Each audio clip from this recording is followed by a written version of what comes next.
Café completo. Apoio. Isso é Stimulate. Isto é Stoller. E Rara, a agricultura é a nossa vida. Sicredi, não é só dinheiro, é ter um parceiro para o seu agronegócio. Versagro, nutrindo o agro para impactar vidas. Começou mais um Café Completo, direto aqui dos estúdios da Zip Filmes, em Varginha. Que bom estar com vocês aqui no nosso quarto programa. E hoje a gente tem um desafio. Primeiro, a minha voz, que ela não anda muito boa. Vamos ver se até o final do programa ela mantém-se viva.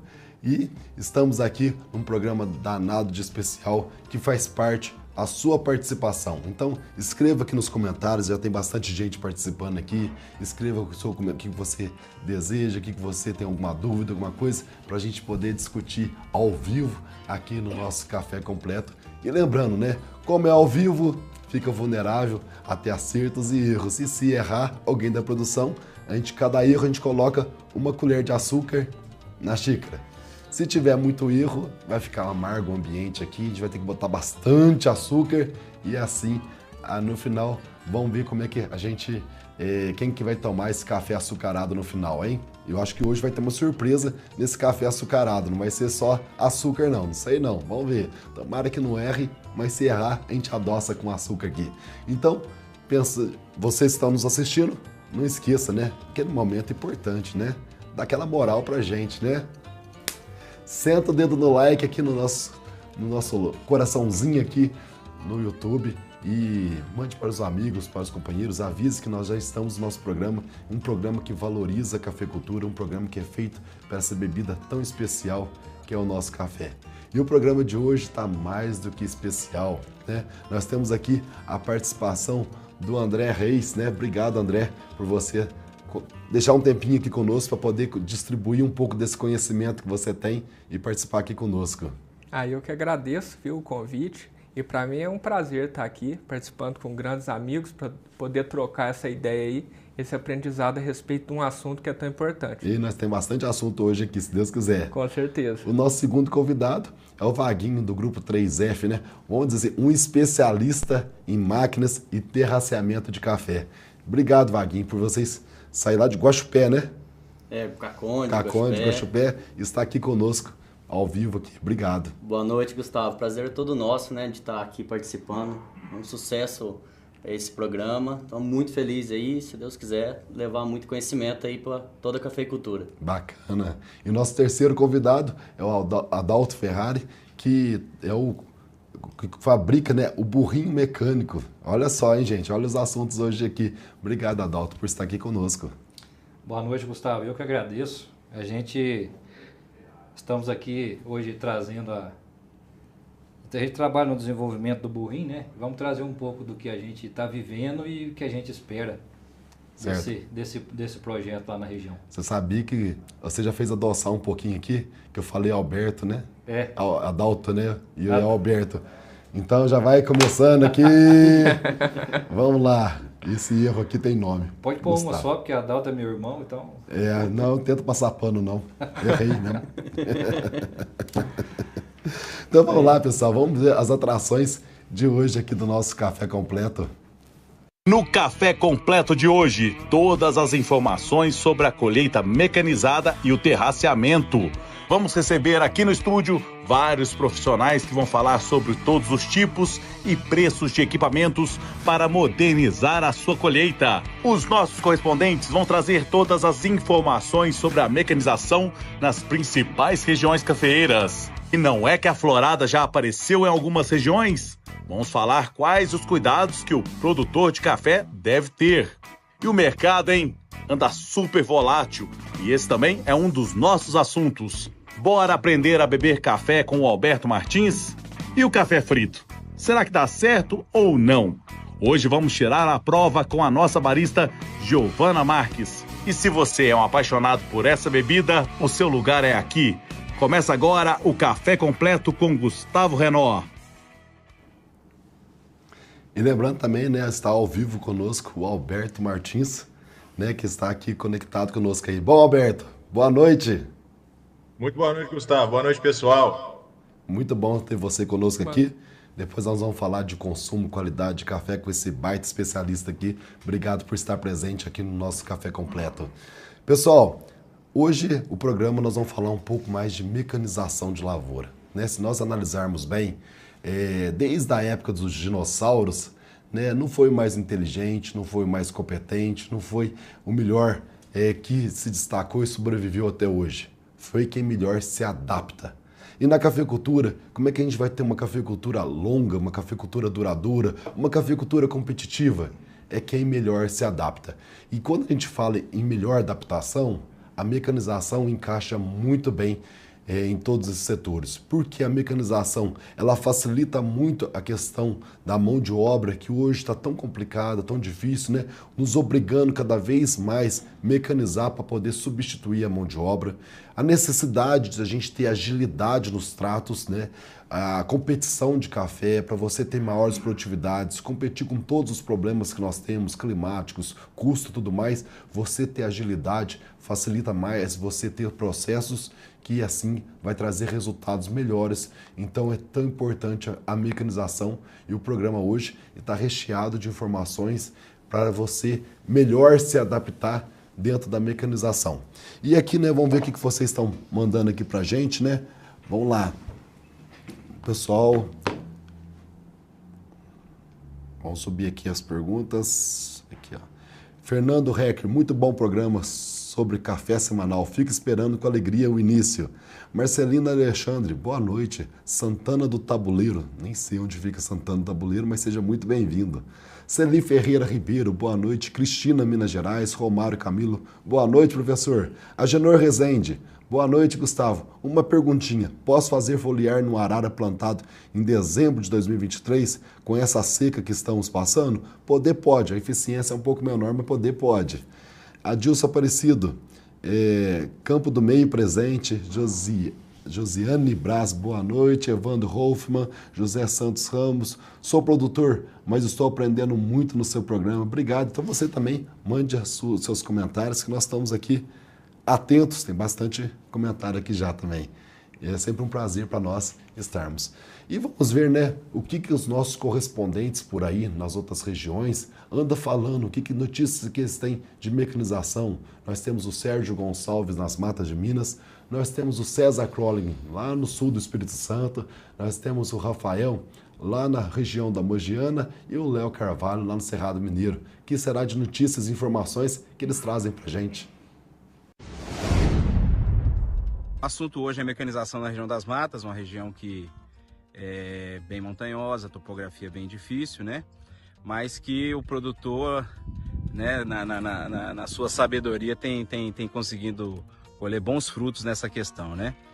Muitas estratégias estão sendo utilizadas desde do plantio, né, com a utilização das escavadeiras, passando aí pelas banquetas, pelos terraços, né? E até colheitadeiras automotrizes aí, né? O pessoal já tem utilizado muito na região. Lógico que as regiões onde a colheitadeira entra são exceções, né? Não é a regra, mas no geral o produtor tem trabalhado em cima disso, né? Fazendo os terraços, fazendo as banquetas, seja com tração animal, seja com burrinho mecânico, seja com as mini escavadeiras, que é outro equipamento que tem ajudado muito aqui na região, seja para fazer os terraços, seja para poder sulcar, né, algumas áreas menores, onde as escavadeiras maiores aí talvez não valeria a pena, né, trazer uma máquina desse porte. Então muita coisa já tem sido feita. Produtores preparando a área, mesmo que ainda não mecanizando, mas preparando desde lá do levantamento topográfico uma área que está sendo arrancada para melhorar o alinhamento, né, criar carreiras mais longas, já preparar para uma futura mecanização. Hoje o assunto é mecanização e nós estamos aqui na Cafeicultura de Montanhas do Estado do Espírito Santo, onde a utilização da mecanização total é muito difícil, devido principalmente ao relevo acidentado que nós temos e o custo para a introdução nessa mecanização. Propriedades maiores têm utilizado muito o caso do terraceamento, onde você realmente tem uma facilidade do manejo dos tratos culturais da lavoura. Mas pequenas propriedades, como é o caso do Estado do Espírito Santo, áreas inferiores a 7 hectares de café por produtor, o que tem sido utilizado é a semi-mecanização, como é o caso, por exemplo, da derriçadeira, postal motorizado para fazer a colheita, e o manejo dos tratos da lavoura, de pragas, doenças e o nutricional, com equipamentos, seja ele o canhão para propriedades médias e grandes, outros equipamentos menores, e agora mais recente o uso do drone, que tem sido muito utilizado na cafeicultura de montanha. Estes são alguns exemplos dos das poucas atividades que a cafeicultura de montanha pode fazer nesse momento, pequenos produtores, para poder mecanizar a sua área, semi-mecanizar a sua área. Olá, aqui é o Rafael Stefani do Perfil Café no Brasil, falo com vocês aqui direto de Ribeirão Corrente, São Paulo, na Alta Mogiana. Como o nosso assunto essa semana é mecanização e estamos numa região 100% mecanizada aqui na Alta Mogiana, praticamente todo o café aqui se colhe de forma mecanizada, a não ser realmente as lavouras mais novas, as lavouras que estão vindo de safra zero. O que eu quero ressaltar aqui para vocês, dessa importância da mecanização aqui para nossa região. A gente sabe que hoje seria totalmente impossível de colher todo o café que se tem na Alta Mogiana se não fosse pelas máquinas. A gente usa as máquinas para colher, também usa as máquinas para se fazer a varrição. Um processo que tem ajudado bastante, não só na redução dos custos, né? A gente sabe o quanto que a mão de obra está cara e porém não se tem essa mão de obra para se fazer toda a colheita de forma manual. Seria realmente impossível colher todo o café que se tem na Alta Mogiana se não tivesse as máquinas. 2 pontos que eu quero trazer aqui de importante. Uma boa regulagem dessas máquinas, né? Uma boa regulagem vai garantir não só uma colheita eficaz, mas também menos dano à lavoura. O que é importante, né? A gente precisa manter essas lavouras pelo maior tempo possível. A gente sabe que a mecanização tem esse lado negativo de reduzir o tempo de vida das lavouras, né? Como a gente pode dizer assim. E outro ponto importante que eu quero trazer também é o ponto de entrada na lavoura. Às vezes deixar o café um pouco mais, passar um pouco mais do cereja para o pasto, indo para o seco, isso vai facilitar muito a colheita. É isso aí, espero que vocês tenham gostado e até o próximo dia. Olá pessoal, tudo bem com vocês? Hoje nós vamos falar sobre mecanização. E nada melhor de falar sobre mecanização do que trazer um produtor tecnificado como o nosso consultado David Moreno, aqui da Fazenda Capão Alto, município de Indianópolis. O nosso principal gargalo aqui na região do Cerrado Mineiro é mão de obra. E o nosso principal desafio seria a mecanização das lavouras de primeira safra. Mas aqui na Fazenda Capão Alto, assim como em outras várias propriedades, nós estamos conseguindo colher cafés de primeira safra já mecanizado, né, David? Isso mesmo, Léo. A gente adquiriu algumas tecnologias aí, né, para aderir, né, à questão de colher café primeira safra. Então a gente está com a colhedeira Oxbow hoje, e tem outras no mercado também, como TDI, outras mais que Jacto, né, que consegue também colher. E a gente adquiriu essa máquina para a gente conseguir colher um porte baixo, né? Um Paraíso, um IBC aí, de primeira safra, já logo no sua primeira colheita. E a gente está bastante satisfeito de estar fazendo esse manejo, porque a mão de obra fica muito difícil, a gente não consegue fazer tudo no tempo que a gente necessita. A gente consegue descansar também a lavoura mais cedo, então com a mecanização a gente colhe essa lavoura mais rápido. Às vezes, em alguns casos, a gente está fazendo até repasse, né? Incrível que pareça, a gente passar 2 vezes uma colhedeira num café de primeira safra, antigamente era uma doidura, né? Quando muitos falavam. Hoje é uma realidade, a gente consegue fazer com pequenos danos, né? A gente usa os famosos jeans de silicone, né? Que é uma ferramenta que ajuda bastante a não danificar tronco. Então, assim, a gente está bastante satisfeito da forma que a gente está conseguindo conduzir essas lavouras de porte baixo e colher logo na primeira safra. Questão de agilidade, como eu falei, descansar a lavoura e isso dar um rendimento melhor para o próximo ano. Então, é uma tecnologia que a gente vem aprimorando aí e a gente está quase que mecanizando 100%, né, das nossas lavouras. A única coisa que a gente não consegue é a desbrota, né? Então, mas o restante a gente está conseguindo aí praticamente 100%. É isso aí, pessoal. Aqui para nós, a região do Cerrado Mineiro, como a topografia ajuda bastante, quase que na nossa totalidade, nós estamos mecanizando tanto a colheita quanto a colheita de chão também, a varrição de chão, 100% mecanizado, tá bom? Um grande abraço. Bacana. O interessante, né, é que sábado eu cheguei lá do Espírito Santo e o pessoal agora começou a utilizar, né, as colhedoras no café Conilon. Até então não se utilizavam, né, eles começaram agora a partir do ano passado, já estreando, esse ano mais intenso. Então, passa um filme, né? Que no passado, né? Há muitos anos atrás, a gente trabalhava na cooperativa, a gente ia nos produtores, né? Ensinar a primeiro abrir os carreadores para poder passar a máquina, onde tinha mataburro, cortar os galhos das árvores para poder passar a máquina, todo aquele trabalho de início, né? Você vê o pessoal hoje lá no Espírito Santo começando a trabalhar com máquinas, bastante dúvidas. E é um desafio muito grande, né? Então, não vai ser da noite pro dia que vai aprender. Todo dia a gente está aprendendo a trabalhar com máquinas e sempre é uma novidade, sempre é um desafio novo, uma fase nova nesse jogo quando a gente fala de mecanização. Pessoal, vamos agora falar, quando a gente fala de mecanização de forma geral, o top 3, quais seriam os 3 maiores erros na mecanização de café? Então, solta no telão para a gente aqui. Primeira coisa, manutenção ruim das máquinas. O tanto que é importante você manter as máquinas em dia, bem trabalhada, lubrificada, acabou o serviço, botar sempre em dia. Muitas das vezes, a hora que você mais precisa da utilização das máquinas, elas te deixam na mão por falta de manutenção. Então, top 3, o terceiro grande erro dentro da mecanização seria essa não manutenção das máquinas. O top 2, o segundo erro aí, seria compactação de solo. Então, compactação, faltou um M aí, viu? Esse açúcar aqui é pro Marcelo, ó. Aqui, ó. Aqui, ó.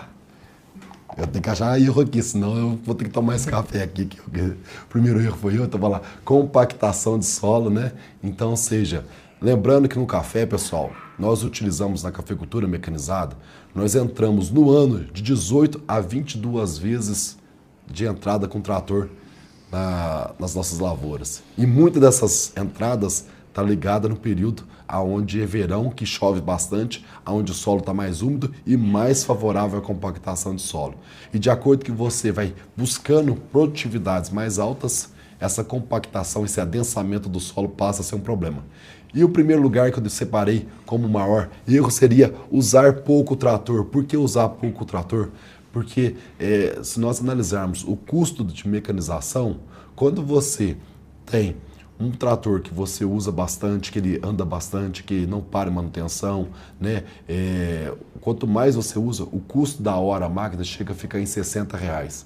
Quando você usa pouco, ele pode chegar a 120, 150 reais, contabilizando, né, a hora do tratorista, contabilizando a depreciação do trator. Então a gente separou esse erro como primeiro fator por causa da quantidade, da importância que no custo, na parte financeira do trator. Trator parado é trator depreciando e você está perdendo dinheiro nessas operações. Beleza, pessoal? Vamos ver o que vocês estão mandando aqui pra gente, ó. Ricardo Lima, boa noite. Sítio das Flores, Manhuaçu, Minas Gerais. Marden Barbosa, já pode esqueletar o café, tá cedo, já tá na hora, pode mandar ver. Passa vontade não. João Otávio Almeida Cardoso, de Vinolândia, São Paulo. Roberto Almeida Taboas. Roberta Farias, né? Lemos, Minas Gerais. Márcio Bertoca, um abraço pro Márcio, lá de Guaxupé aqui presente. Reginaldo Xavier, boa noite, Gustavo e convidados. Marcos Roberto, boa noite. Agora, depois da colheita, posso fazer uma nutrição com fungicida para a foma e café? Pode. Passa vontade também não.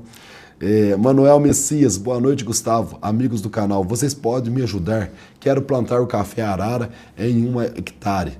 Trato de ser manual. Qual espaçamento devo utilizar? Sou de Vitória da Conquista, Bahia. Um abraço aí, pessoal da Bahia. Normalmente, numa lavoura manual, né, temos utilizado aí em torno de 3 por meio. É um espaçamento que a pesquisa tem nos ajudado bastante a ter melhores produtividades. Marcos Roberto, de Licínia, sul de Minas, obrigado pela participação de vocês. Agora vamos falar um pouco de café, né, de mecanização dentro da lavoura de café, né. Estou aqui com o André, com o Vaguinho, com a Adalto, a Alberta, né, Alberta, vou afirmando. Tá? Sabe aquele irmão dele chama Adalto? Não vai ter outra colherada não que eu corrigi. Aí, medo. Vocês vão ver, né? Aí, ó. Vai ter que pegar outra xícara, não vai caber. Eu sei que vai tomar, porque eu tô errando com a doce. Não tomo café com açúcar, não. Também não tomo café com açúcar, não. Mas vamos lá, pessoal. O André, né, obrigado, né, você poder colaborar conosco aqui. Para quem não sabe, é um cara que está muito à frente do tempo na parte de mecanização de lavoura, né? E eu queria saber, André, qual que é o maior desafio, né, que nós estamos tendo dentro da mecanização hoje em dia, né? Você lá na Mac Reis, né, sempre trazendo inovação, tecnologia, o que seria a maior dificuldade hoje quando a gente fala de mecanização de colheita, né, com máquinas de arrasto ou automotriz? Ô, Gustavo, é muito importante a gente identificar qual que é a realidade que o produtor está, qual que é a realidade que ele está inserido, para a gente poder interpretar e colocar a mecanização correta dentro daquela área, né? O que eu vejo muito é uma mecanização às vezes forçada, uma mecanização às vezes inadequada, que ao invés de ela estar contribuindo, ela está roubando do produtor, né? Na parte da mecanização da colheita em si, eu vejo muito que às vezes erra muito na parte da regulagem das colhedoras, né? A gente tem que sempre colocar na balança a maior derriça, mas com o menor dano, porque o maior patrimônio que o produtor tem é a planta de café, né? Então, isso tudo associado com um bom rendimento operacional, para não vir naquilo que você acabou de falar, né? Do custo daquele equipamento ficar muito alto, né? E cada ano é um desafio novo, né? Você pega, por exemplo, esse ano, florada muito desigual, né? Então, a colheita também teve que se adaptar a esse tipo de realidade, né? Então, os frutos muito desiguais, passou muito rápido do maduro para o seco, né? Então, como que a gente regular essas colhedoras de uma forma correta? E quando você fala assim, regulagem, né? A gente tem trabalhado um pouco de colheita seletiva, né? Na mecanização. É possível, é fácil fazer isso? Como é que seriam as ferramentas que nós teríamos para poder, nesse cenário de várias floradas, conseguir fazer uma colheita seletiva? Ô, Gustavo, o que eu falo é o seguinte, colheita seletiva mesmo de máquina não existe. Existe aumentar a seletividade, né? Por exemplo, você colher mais maduro, mas certinho nunca vai conseguir. Vai muito da posição que o fruto está na planta. Mas só que a gente tem 5 parâmetros dentro de uma colhedora de café que são muito importantes, sabe? Que às vezes o pessoal frisa muito a vibração das varetas, né? Todo mundo preocupado só com vibração. E a gente tem abertura e fechamento dos rolos de vareta, a gente tem o freio do sistema vibratório, tem a vibração das varetas, a velocidade de deslocamento. Aí a gente começa a mudar esses parâmetros e aí a gente às vezes consegue uma colheita seletiva top. Mas como que a gente pode fazer uma colheita seletiva de forma eficiente? A primeira é interpretar a planta. Na onde que está esse fruto que eu quero colher? Ele é uniforme, desuniforme, está só na copada ou está desuniforme a planta inteira? Se tiver só na parte superior, uma forma muito interessante é a retirada mesmo das varetas, né? Da parte de baixo da máquina a gente retira as varetas. Eu sempre gosto de deixar algumas, sabe? Porque acontece muito de passar a máquina e fica alguns grãos ali, depois ele fica caindo. A máquina anda, ela tá caindo fruto no chão ainda, Aí né? fala, o recolhedor tá jogando café fora. Vai ver, não é não, é porque ficou no fruto mesmo. Mas às vezes a gente pode variar velocidade e vibração. Por exemplo, eu posso manter uma vibração até mais alta, mas aumentar a velocidade de deslocamento. Consequentemente, eu vou ter uma menor derrissa. Ou eu posso baixar a velocidade de deslocamento e também baixar a vibração da máquina, certo? Então, esses 5 parâmetros de regulagem são importantíssimos para a gente conseguir ter sucesso, né? E outra coisa, não é todo ano que é ano de colheita seletiva. Interpretar qual que é o ano. Esse ano, sim. O produtor que começou lá no comecinho de maio, tirando aquela copadinha, sabe aquele cafezinho seco da ponta aqui, que ele deu tá florada tendo lá em julho, né? E esse sucesso esse ano, porque aquele café não foi para o chão, aliviou a planta, depois a planta já redistribuiu os hormônios para os outros frutos e depois e já começou a levar café para o terreiro, né? Porque um gargalo esse ano foi que as estruturas não estão vencendo, né? As máquinas de limpar não estão vencendo, então começou a estender mais esse período. Então eu acho muito importante a gente interpretar muito a planta. O que a planta nesse ano está me pedindo? Para me conseguir pegar esses 5 parâmetros de regulagem e ter uma colheita de sucesso. Entendi. E quando a gente fala, André, de colheita de lavoura, né? De primeira safra, segunda safra, né? Que eu acho muito delicadinho, né? Um momento que a planta está muito sensível, né? E às vezes uma colheita estragando a planta ali vai causar danos ali. Fala que pelo menos 4 anos de castigo sem produzir. Ou até para o resto da vida, né? Ou às vezes dependendo do dano, né? Para o resto da vida. O que eu gosto muito de falar, eu não gosto de falar primeira safra. Isso. Cafeiro jovem. Porque tem lavoura que com 4 anos não está na hora de passar a máquina. E tem lavoura que sim, primeira safra a gente consegue colher de máquina. Vai depender do quê? Da estrutura da planta? Estrutura da planta, topografia. Quando a gente parte para um cerrado mineiro, lá é uma coisa. Aqui, às vezes, a gente tem uma topografia um pouco mais acidentada, que eu preciso nivelar a máquina. Aí eu forço ela um pouco de lado, né? Às vezes sobra muita barrada. Então eu tenho que entender bem certinho esses parâmetros. Mas só que a altura da planta, qual variedade, quando que esse café foi plantado? Às vezes ele é primeira safra, mas foi plantado e irrigado lá em setembro. Aí beleza. Mas às vezes foi um café plantado lá em janeiro, fevereiro do outro ano. Aí a primeira safra ele ainda não tem aquele porte, né? Aí a gente deve saber, quando é passível dessa mecanização, o que eu sempre falo? Utilizar o que já existe no mercado. Já viu aquelas ponteirinhas de silicone? Isso. Aquilo ajuda muito, Gustavo. Mas o que acontece? O pessoal também tem errado com aquilo, viu? Aquilo não foi feito para a gente colocar na máquina inteira. Foi feito para a gente colocar onde tem café perto do tronco. Isso. Já viu aquele cafezinho perto do tronco? Lá a gente coloca a ponteirinha de silicone. Porque se eu colocar na parte de cima, o que acontece? Começa a recortar as ponteiras. Aí eu gosto muito de retirar as varetas. Então, lavoura nova, eu retiro vareta, na onde que vai produzir no próximo ano, coloco aí mais 300, 400 ponteiras de silicone e na parte de baixo eu deixo sem as ponteiras também, para não entrar muito engastalhado, porque senão começa a entrar muito forçado. Outra coisa muito importante é não trabalhar com velocidade de deslocamento muito baixa, porque a planta não tem sistema radicular ainda suficiente para suportar aquela vibração muito devagar. Então, se não está colhendo, às vezes não está na hora. Eu tenho que esperar. E também utilizar o que tem de tecnologia, né, os maturadores, né, que pode, em algumas situações, ajudar bastante. E muito desses conceitos também, né, a gente utiliza na cafeicultura de montanha, né, com as maquininhas manuais, né, que às vezes o pessoal não está apto para ser colhido, o pessoal força muito.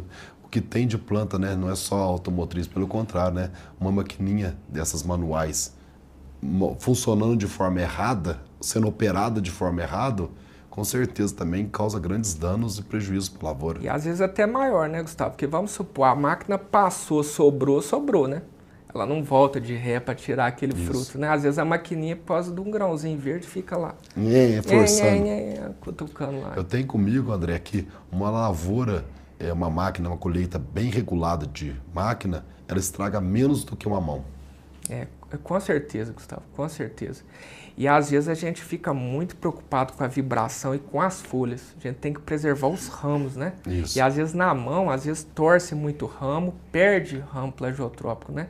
E já a colhedora, ela bem regulada, com com o freio, com a velocidade correta, ela preserva 100% aqueles ramos laterais, que é o nosso patrimônio, né? Uhum. Agora, depois eu quero te perguntar uma outra coisa, mas eu quero perguntar pro Vaguinho aí, qual que é a magia que ele tem feito, né, nas lavouras de montanha para poder facilitar a operação, né, e chegar ao ponto de conseguir colocar uma máquina, né, de colher dentro de uma cafeicultura de montanha. Então fala um pouquinho pra gente, né, com o que você trabalha, o Vaguinho, o pessoal de casa saber. Então, Gustavo, nós sou do grupo 3F, né? A gente trabalha desde 2013, começamos a partir para o lado da mecanização, aprender um pouco, estamos aprendendo até hoje, muito importante falar isso.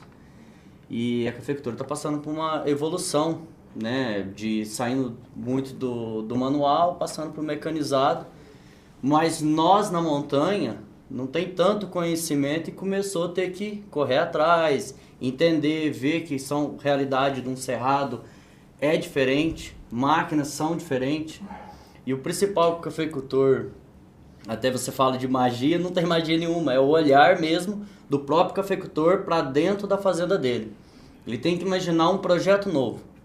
Quantas vezes o cafeicultor quer fazer uma reforma da lavoura ali, mas ele quer usar os mesmos caminhos, a gleba ali, a mesma gleba vai tirar aquele pedaço, muitas vezes ele tem que olhar linhas compridas, pontos de manobra, né, caminhos chamados de carreador, tem que desmanchar, tem que fazer novos e principalmente um espaçamento, alinhamento, uma sistematização adequada. Fazer com um profissional técnico, com uma topografia adequada ali para a realidade dele. Hoje você, né, um dos que está mais na ponta em relação à qualidade de terraços dentro de uma lavoura de café. Qual que seriam os pontos principais que a pessoa que está fazendo o terraço, ele tem que observar, pensando em agilizar com mecanização, de até colher, né, com máquina? Ele tem que... A gente gosta de separar em 3 níveis, né, essa operação. Então ele olha conforme a topografia dele e áreas de manobra. E aí ele consegue identificar os 3 níveis. Nível 1 seria mecanização plena, estamos falando aí de tratos culturais, colheita. Nível 2 é apenas tratos culturais, geralmente implementos aí montados, né, de 3 pontos. Nível 2, né, esse. E nível 3 seria para facilitar o manejo operacional, isso manualmente. Que é no caso os burrinhos mecânicos, né, que vem trazendo aí os terraços, os micro-terraceamentos. Só ver se eu entendi. São 3 níveis de terraceamento. Exatamente. Um que permite colher com máquina. Exatamente. Segundo, você não colhe com máquina, mas você pode mecanizar com trator, os outros tratos culturais, todos normal, né?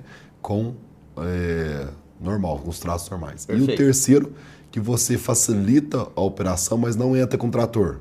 Exatamente. Então você consegue andar dentro dela, que seria só aquele barranquinho que faz ali. Exatamente. Então você já separando esses 3 níveis, aí você vai empregar a maneira correta de construir esse terraço. Né? Uma sistematização bem feita, o plantio está ali já. Então ele vai para um nível 1, ele tem que ter um capricho. Se for numa renovação de lavoura, ele tem que ter um capricho de padronização. Né? Um entupimento de grota, um rebaixamento de morro, de forma correta, né? Para conservação de solo principalmente, mas ele capricha um pouco mais, porque estamos falando de colhedeiras, máquinas pesadas que vai andar ali. Qual declividade eu conseguiria chegar nesse nível 1 de terraço? A gente considera até 40%. 40% de declividade, é bem inclinado, né? Desde que, nível 1, muito importante, áreas de manobra. Você precisa ter uma área de manobra confortável para a colhedora. Muitas vezes não é tanto declivoso, mas a área de manobra nas extremidades é. Então aí ela acaba se tornando nível 2. Então, deixa eu ver se eu entendi. Se eu tenho uma área com 40% de declividade, eu posso sonhar de um dia colher café mecanizado. Com certeza. Desde que eu faça esse terraço corretamente. Exatamente. E não só o terraço, como também os carreadores, que é o mais importante. Que é o mais importante. O cafeicultor ele não sabe o potencial que muitas vezes a fazenda dele, a propriedade dele tem para se tornar mecanizado. Tem muitos produtores que, quando a gente enxerga com outros olhos, vem de fora e ele nem acredita que aquela lavoura hoje, com os equipamentos que existe, consegue se tornar mecanizável.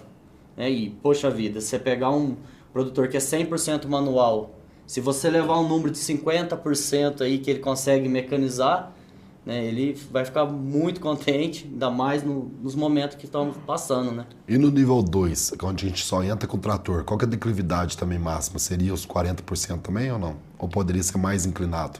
Pode ser, Gustavo, mas assim, não muito mais do que isso. O que manda mais é a questão do nível 2, é que a área de manobra vai ser apenas o trator com implemento de 3 pontos, tá? Implemento montado, não vai ser de arrasto. Então é mais ou menos isso. Do nível 3, aí realmente você também não consegue entrar, porque entra nesse adensamento que você sugere, né, que hoje é mais viável para a cafeicultura de montanha. Então você trabalha com micro terraçamento.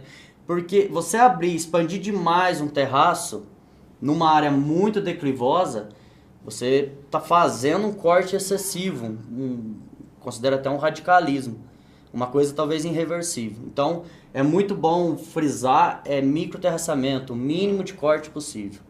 Então, basicamente, nível 2 é áreas de manobra que consegue fazer tranquilamente, sem riscos, né? Com o implemento montado. Tá.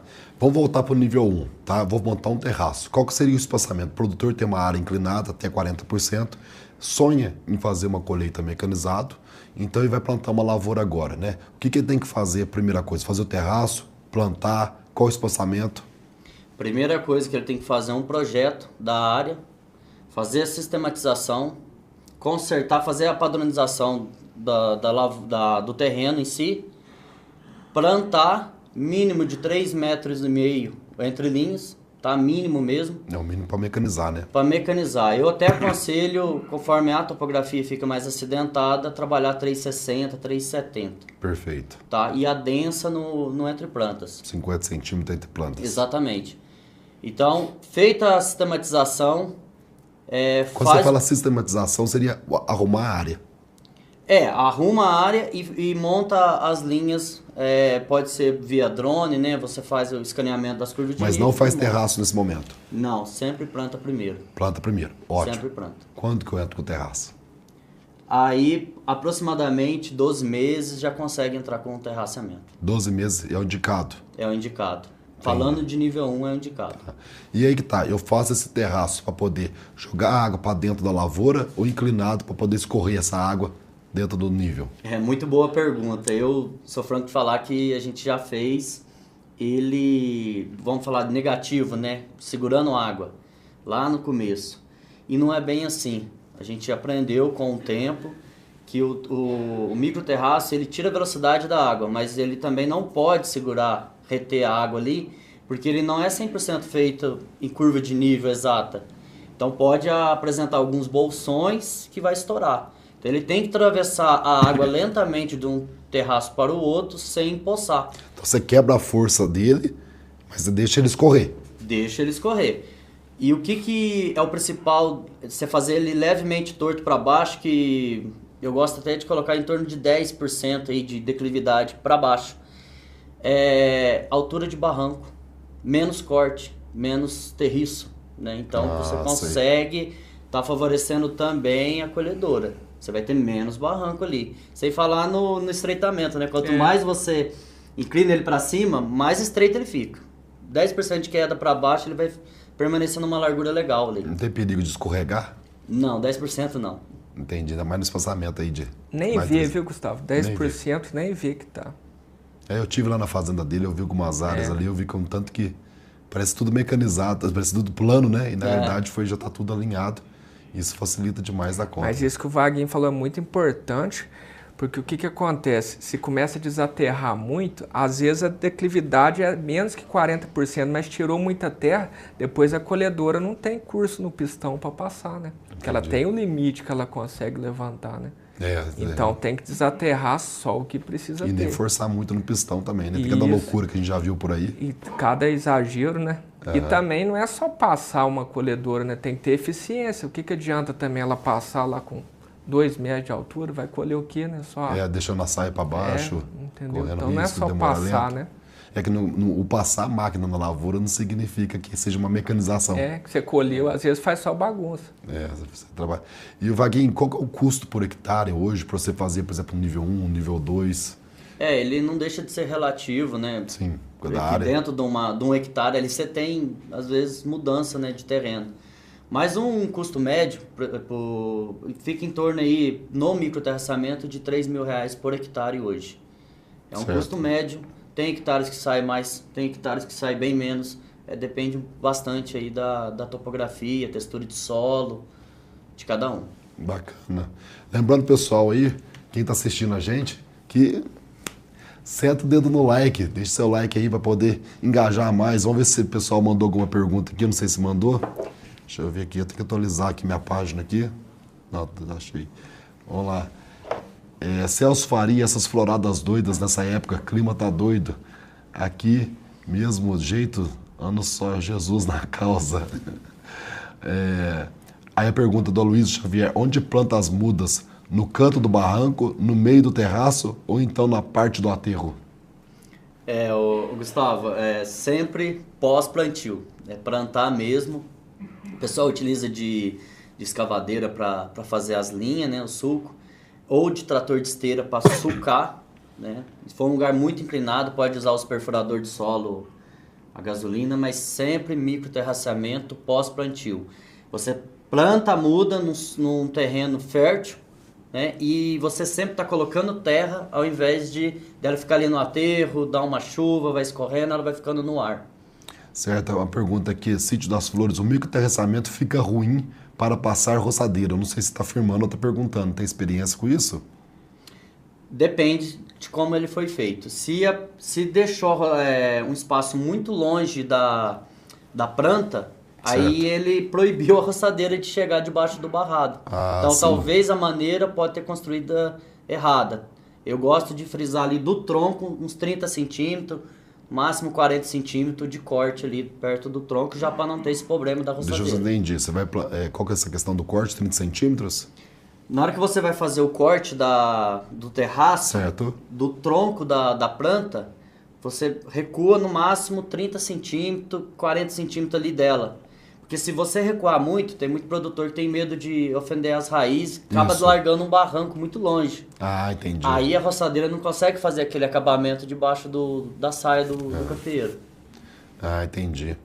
E, Alberto, estamos falando aqui de nível 1, nível 2, a tua especialidade seria o nível 3, né? 3 comigo. Aonde que você tem aí, né, as áreas mais declivosas, as áreas que realmente ficam muito difíceis de ter uma mecanização, mas precisa ter uma eficiência. Então fala um pouquinho de você aí, né, e um pouquinho da tua tecnologia que você trabalha. Então, Gustavo, primeiramente queria agradecer mais uma vez, né, de estar aqui. E assim, dando seguimento na prosa dos meus amigos aqui, eu sou bro nível 3 para mim, que é o nível mais pendurado. Né? Quem está assistindo e sabe o que eu estou falando vai entender. Eu sou produtor de café, né, na região de Botelhos, Cabo Verde, Caconde, né, principal é Caconde. É aqui no sul de Minas, né? No sul de Minas, mas a gente está bem na tríplice fronteira lá. Caconde é São Paulo já, né? Caconde é São Paulo, os vizinhos do Vaguinho, são conhecidos há tempo já, e a gente vem acompanhando os trabalhos dele, e sempre assim de olho, porque o que acontece? A fazenda do meu pai é montanhosa, né? Praticamente 100% montanhosa, que não tem condição de você entrar nem com terraceamento de nenhum tipo de máquina. Foi um plantio feito há 20 anos atrás, 22 anos atrás, tem plantios até mais antigos, espaçamentos mais reduzidos para aproveitar a área, né? De primeiro, a gente costuma falar que terra na nossa região que tinha valor era terra de montanha, né? Ninguém olhava para as baixadas. Então a gente procurava concentrar o máximo de pé de café na onde a geada não ia, por exemplo. E assim, eu fui criado na roça, comecei a trabalhar na roça no Eito, junto com a turma, desde os 7 anos de idade.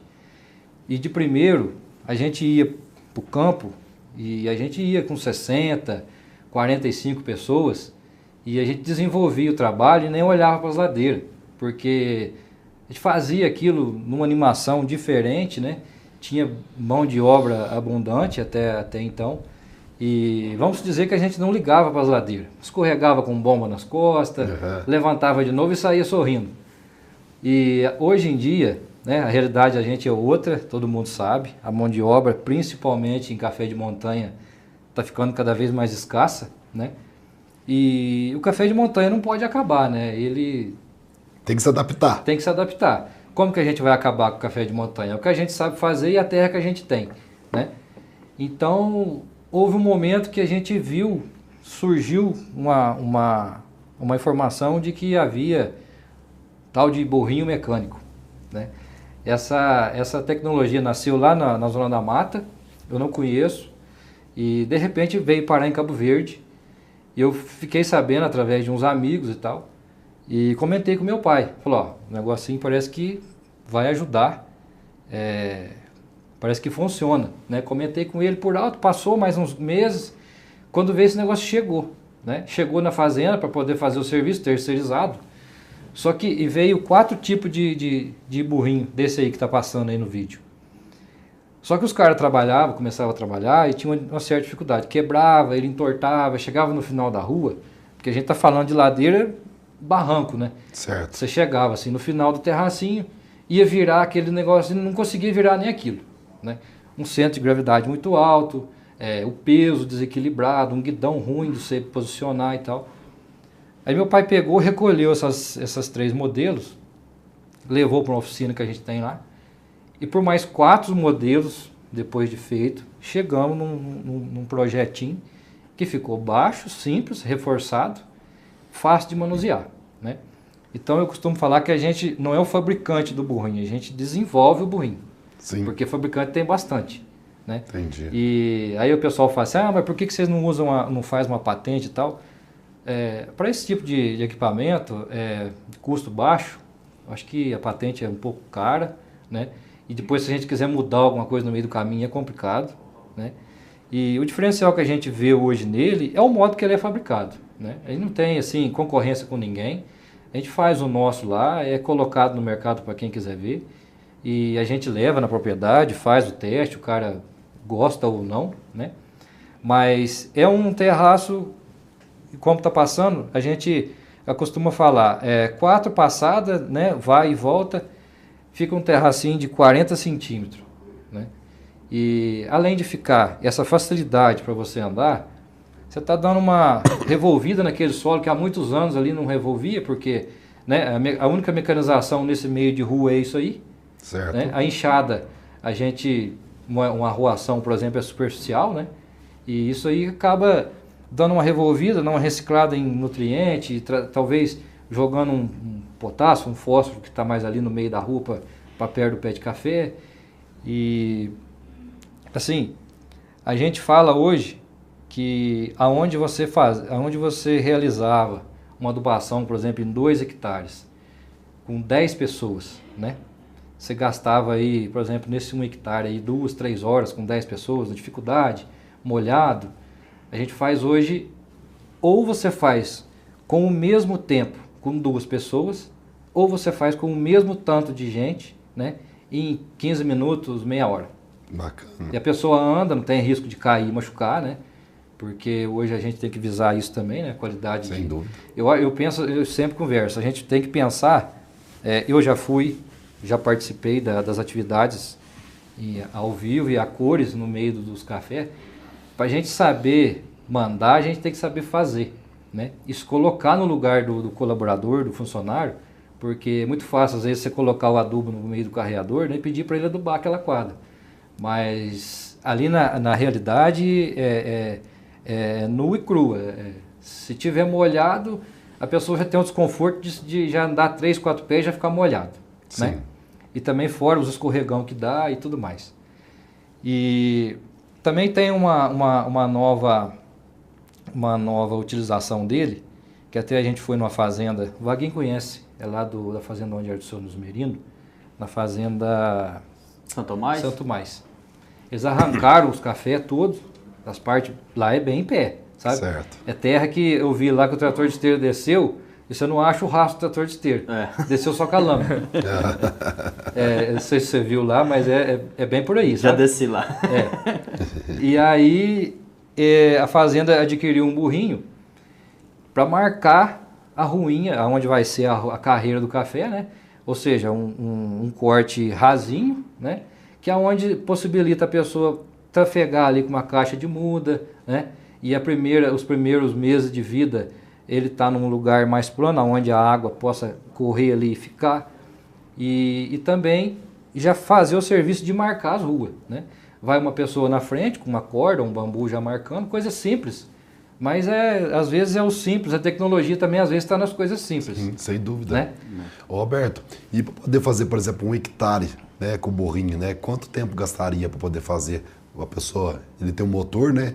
Então vai manuseando ali. A gente fez uma conta lá, em um lugar bem torto. Café de montanha, todo mundo sabe que já é uma terra mais solta, né? Uma terra de cultura, que é a terra preta macia. Certo. Fizemos um teste numa área assim, bem torta, com pedra, dificuldade no meio, que às vezes o burrinho tem que dar a volta ou passar por cima da pedra. 2 pessoas, que a gente costuma trabalhar com 2 pessoas, né?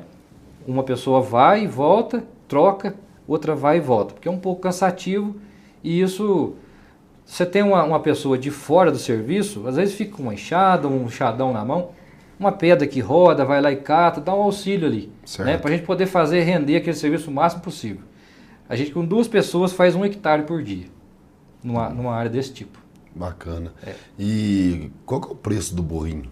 O burrinho hoje ele está saindo a R$6 mil. R$6 mil. R$6 mil. E para quem adquiriu o burrinho, compensa ter quantos hectares para poder compensar adquirir um? Então, eu já tive em regiões pequenas, né? Eu ando muito ali para a região de Albertina, Jacutinga, ali são sitiantes pequenos. E bem montanha também. Só que bem montanha, pedra também. E só que cafés especiais, né? E a turma agora com esse preço aí, os caras querem cuidar da lavoura.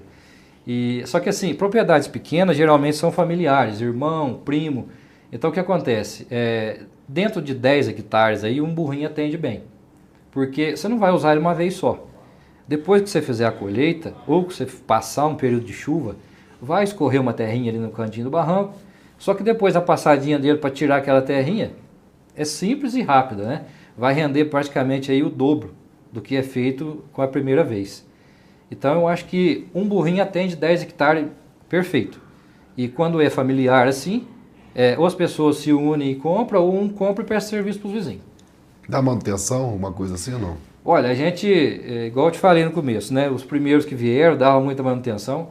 A gente foi catando os errinhos daqui e dali, foi ajustando. E é uma maquininha assim, para você entrar com ela no meio do café e não ter dor de cabeça. Então, minimizamos o máximo possível de problema. É simples ao extremo, né? Que assim, com uma chave 19 e uma 14, você desmonta e ele monta de novo. Entendi. É simples. Lembrando, pessoal, não esqueçam, senta o dedo no like aí, ó. Dê o like para nós aí, para poder o YouTube distribuir cada vez mais os nossos vídeos, né? E dar aquele engajamento top pra gente aqui. Ô, André, e aquelas lavouras, né, que a gente, muito frondosa, muito grande, aquelas lavouras muito antigas, no sul de Minas tem muitas dessas lavouras, consegue colher com qualidade nessas lavouras, aquela que dobra dentro da máquina e depois volta aqui tamanho de... Como é que consegue colher? Qual que é a perspectiva sua? Gustavo, é uma realidade ainda, né? Existe e é muito, né? A gente tem no sul de Minas muita lavoura desse jeito e tem que colher, certo? É claro que não vai ser o mesmo rendimento, a mesma qualidade de colheita do que uma lavoura que foi planejada para isso. Mas a gente tem que entender isso e fazer da melhor forma possível. Por exemplo, uma lavoura muito pesadona, cheia de broto. O caule dela é largo, mal desbrotada, não é? Então a gente tem que vir e abrir o rolo agitador da máquina. A gente não pode deixar as varetas pertinho uma da outra, a gente tem que abrir. Isso. Às vezes abre embaixo, às vezes abre em cima. Aí a gente tem um freio que segura esse rolo agitador, né? Tem até uma regulagem que a gente fala que é de 6 a 12 quilos. A gente pega uma balancinha de pêndulo, dessa de peixe, pega na vareta da máquina e puxa. Na hora que o rolo movimentou, é quantos quilos que tá, né? Então, um pezão de café desse pesado, para que o freio vai estar apertado? O próprio freio é a própria planta. Então, é o freio quase que decolando, 6 quilos, né? Velocidade de deslocamento tem que ser devagar, tem que dar tempo da planta engolir aquele pé de café grande e deixar também o fruto chegar na esteira. Às vezes eu estou naquele toadão, um pé de café de 4 metros, até o fruto sair lá da ponta e chegar na esteira, vai alguns segundos, às vezes a máquina já passou. E vibração, para que vibração alta? Quanto mais denso, maior a derriça. Então não adianta eu querer ficar aumentando vibração demais, a derriça já vai ser alta, certo? Então são esses critérios, né? Eu deixar o rolo agitador mais aberto, eu deixar ele mais solto, baixa velocidade de deslocamento e uma vibração também mais baixa. Mas lembrando também que essas lavouronas pesadas, é lavoura de seletiva? Não é. Uma passada já é um sofrimento danado, já quebra a vareta, quebra ramo da máquina. Quebra a planta. Quebra a planta, então espera. Caiu um pouquinho no chão, mas essa lavoura não é de seletiva, essa é para passar uma vez só. E um outro detalhe, Gustavo, que eu sempre falo pro pessoal, quer ter capricho, marca a posição que entra com a máquina. Isso é importante. Isso é importante. Todo ano entrar no mesmo sentido da lavoura. Todo ano.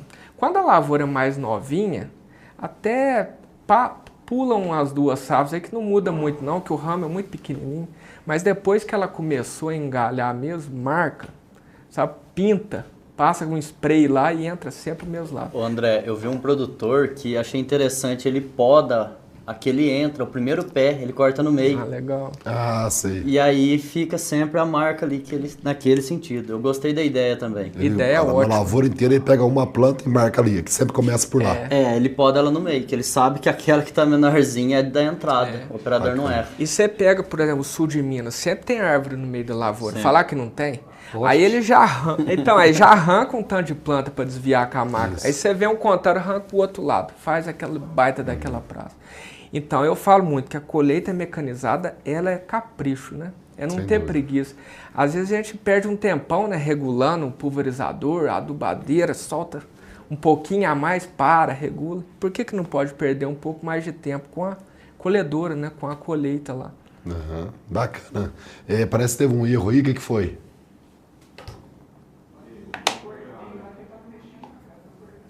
Não sei, tô justificando aí, parece que cortou errado a câmera aqui. Vocês estão assistindo esse açúcar do Rian. Aí, ó. Nossa, enchi a xícara. Vai ficar bom. Só adoçando aqui. Ainda bem que não foi Olá. nossa aqui. O pessoal tá perguntando aqui, Alberto, aonde que eles conseguem o burrinho, né? Onde que quem quiser comprar, onde que eles conseguem? Então, hoje a gente fabrica, eu não sou, assim, eu não tenho meu tempo 100% dedicado ao burrinho, né? Eu faço faculdade, hoje terminando a faculdade até começo já a prestar umas consultorias por aí, mas eu atendo perfeitamente a demanda do burrinho. A pessoa entra em contato, né, me manda um zap aí, não tem cartão, nada. Até porque, assim, a gente tem bastante gente que fabrica e eu costumo deixar um negócio mais, né, mais reservado, porque é o que eu te falei, o diferencial dele é o modo que ele é fabricado. Então, se o cara realmente interessou, ele vem até mim, a gente conversa, eu levo, mostro para ele. Entendi. E além do burrinho, a gente sempre larga uma amizade junto. Né? Bacana. Conhecimento, né? Sempre aprendendo. Eu costumo falar assim, todo lugar que a gente vai levar na prosa você aprende e no jeito de falar o cara, por que você não faz assim? Se você fizer um negocinho assim, vai ficar melhor. E a gente não perde por um dia após o outro e aprender cada vez mais. Né? Agora nós vamos sair do burrinho mecânico e vamos pôr o burrinho verdadeiro, né? A gente tem um vídeo, né? A gente fez em São Domingo das Dores do terraceamento feito com burrinho, mas de verdade. Mostra pra gente. Estou aqui com o Danilo e com o Dourado fazendo um servição na lavoura que vai facilitar e vai mecanizar muito. Antes de mecanizar, tá passando o arado, né? Com o animal. Né, Danilo? Conta pra gente o que você tá fazendo aqui. Aqui eu tô planando o beco de café, né? Fazendo a terraplanagem, né? Aqui nós passamos aqui 6 vezes, depois vem com a patrolinha acertando. Aí fica nivelado. Faz 1000 pés por dia. Então em 4 dias você faz 1 hectare? Faço. Interessante. Entendeu? Pode até passar, você entende? Mas depende da terra, do toco, tiver sujo.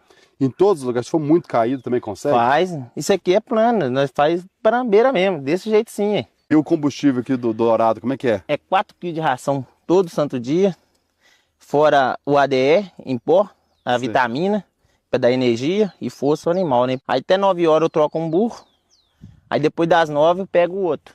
Aprender a criar essa parceria com o animal e você é fácil? Rapaz, gasta um tempo bom para poder obedecer? A gente, como faz assim, é o dia a dia, né? Certo. Esse burro aqui mesmo, ele era muito manhoso. Hoje ele tá bom demais. Comando de voz, ele comanda. Se eu gritar para ele parar, ele para. Ele chega no beco ali e vira, tranquilo. Só no comando de voz? Só no comando de voz. Se quiser dar o telefone também pode. Tá. O pessoal tá perguntando muito aqui, ó, Alberto, o teu contato para poder deixar o burrinho, né? Então, você tem o teu Instagram ou não? Tem meu Instagram, Alberto Ferrari. Então, entra lá no Alberto Ferrari, no Instagram dele. E aí, entra em contato lá no direct. Tá na tela? Então, colocaram o teu contato na tela lá. Perfeito. Tá na tela. Vamos lá, pessoal. Pedindo pra vocês aí, ó. Senta o dedo no like aí, tem bastante gente assistindo nossa live e pouco like, manda ver. E a gente vai pro intervalo bem rapidinho, tá? Já a gente volta com as notícias, com a produtividade sem segredo, falar de mercado e também do café frito. Será que o café frito ficou bom? É rapidinho, não sai daí.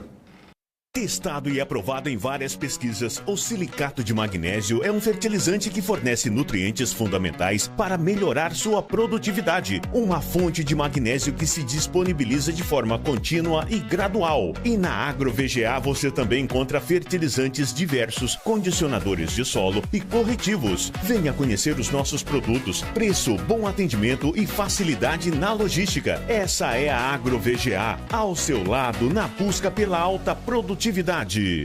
Não é só uma safra, é esperar o tempo certo. Todo ano Eliseu recebe a mensagem da Marina, gerente do Sicredi, com a boa notícia. Os recursos do Plano Safra já estão disponíveis. E ele tem créditos, seguros e um portfólio de soluções, além de todo o apoio para plantar o crescimento do seu agronegócio. Procure os gerentes do Sicredi. Aqui no Sicredi não é só Plano Safra, é ter com quem contar. A agricultura se constrói com credibilidade, confiança e presença. Isso é parceria, que aliada à fisiologia, biologia e nutrição, protege sua lavoura das adversidades. Isso é tranquilidade, que ajuda a alcançar os melhores resultados todo ano. Isso é superação, que gera lucro e transforma a sua paixão em um excelente negócio. Isso é rentabilidade. Isso é Stoller. Conheça Spirit, inseticida da Ihara, com tecnologia inédita e exclusiva para a proteção do seu café. Indispensável para o combate do bicho mineiro, ferrugem e cigarra do café. Proteção por inteiro, com garantia de vigor e qualidade desde a raiz até a colheita. Controle imbatível e máximo período de proteção. Mande as pragas e a ferrugem no café para outra dimensão com Spirit da Ihara. Produto de uso agrícola. Venda sob receituário agronômico. Consulte sempre um engenheiro agrônomo. É isso aí, pessoal. Já estamos de volta aqui, agora com novos convidados. Então, o nosso querido Furlan aqui vai falar de mercado conosco e o Frederico Janazzi, que vai trabalhar com o nosso engenheiro agrônomo e trazer informações importantes que já eu vou conversar com ele. Pessoal, tem o nosso quadro aqui que chama Produtividade Sem Segredo. É aquele momento que você aí da sua fazenda, você vai pegar o teu celular, filmar ele pra gente, preferência deitadinho ali, e com algum problema, com alguma situação, com alguma lavoura que você quer mostrar pra gente, mandar para a gente aqui que a gente vai mostrar ao vivo aqui e comentar sobre o teu vídeo. Então não perca essa oportunidade. Grava o vídeo, mande pelo WhatsApp 35 99762 5040. E aí a gente vai discutir aqui. E o Produtividade Sem Segredo de hoje vem lá de Monte Belo, do Clésio Faria. Solta o VT pra nós aí.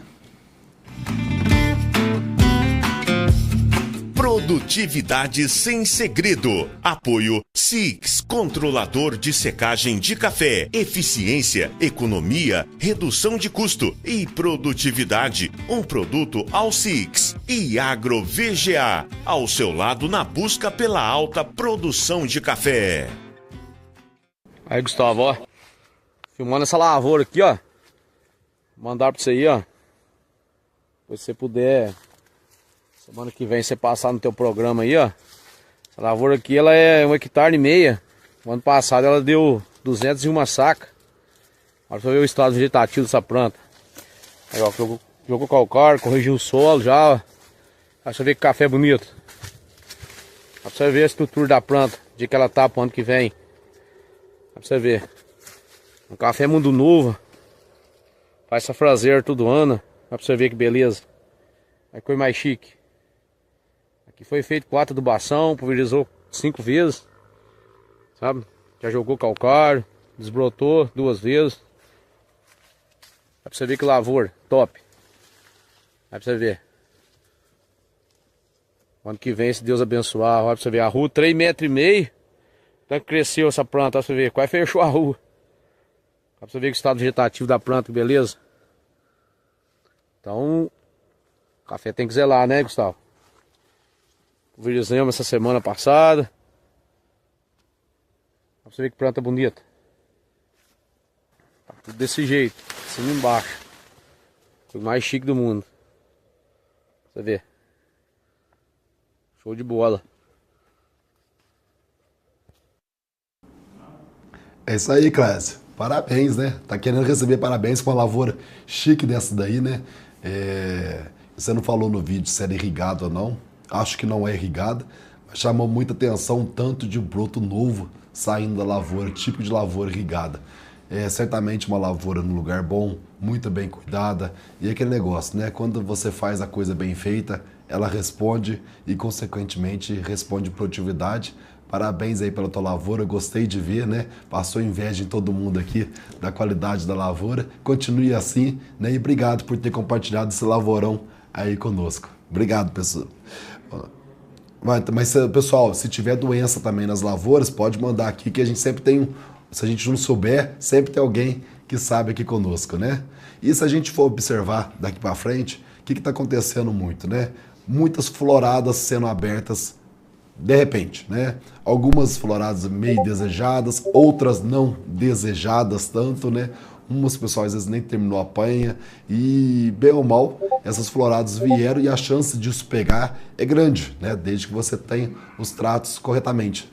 Né, Janase? Como é que é essas floradas que estão acontecendo aqui nessa época agora? O pessoal sempre preocupa muito se vai vingar, se não vai vingar. Semana passada o professor José Donizete Alves esteve aqui com a gente, né? Falou que se a planta estiver boa, a chance de vingar é muito grande, mas a gente sempre está ameaçado por alguma outra coisa, né? Fala um pouquinho pra gente dessas floradas agora e o que pode ser feito de manejo. Pois é, Gustavo, eu estive rodando aí nesse último mês, basicamente aqui na região do sul de Minas, e tenho observado muito isso, né? A antecipação da florada, né? Em diversos níveis. Tem lavoura com florada abrindo, né? Muito abotoamento, e o produtor está muito na dúvida, né? O que eu faço, qual decisão tomar, essa aqui vai ser a principal. Vai depender, lógico, do clima, né? E uma coisa que você comentou muito aí, como que tá o estado dessa lavoura, o enfolhamento dessa lavoura, né? A gente sabe que se uma lavoura estiver muito esfolhada e ela estiver nessa situação aí, o sol vai, né, fazer com que ele perca um pouco dessa florada que está ali aparecendo na planta. Mas se ela estiver bem folhada, como a do colega mostrou aqui agora, né? Você vê uma planta vegetando, soltando brotação nova, né? Uma situação atípica, né? Do que a gente está vivenciando a maior parte dos produtores aí. Então, assim, ele precisa ter um cuidado. Uma coisa que a gente está observando muito nas lavouras é ferrugem, né? Tem muito produtor com uma ferrugem intensa aí desfolhando. Mas o que chama atenção no sul de Minas hoje, Gustavo, é o bicho mineiro. É uma praga aí que a gente não observava, né, em regiões como Guaxupé, Cabo Verde, áreas altas, né, frias, né, um clima mais ameno. E a gente está observando aí uma situação que preocupa o produtor, querendo saber o que eu faço, né? Não está acostumado com isso igual o produtor do Cerrado. Então, muita dúvida chegando, muita questão chegando. Um outro problema que a gente tem observado é a questão do ácaro, né? Tem preocupado alguns produtores aí. Problema de ácaro, muitos também nunca vivenciaram a pressão que estão vivenciando esse ano.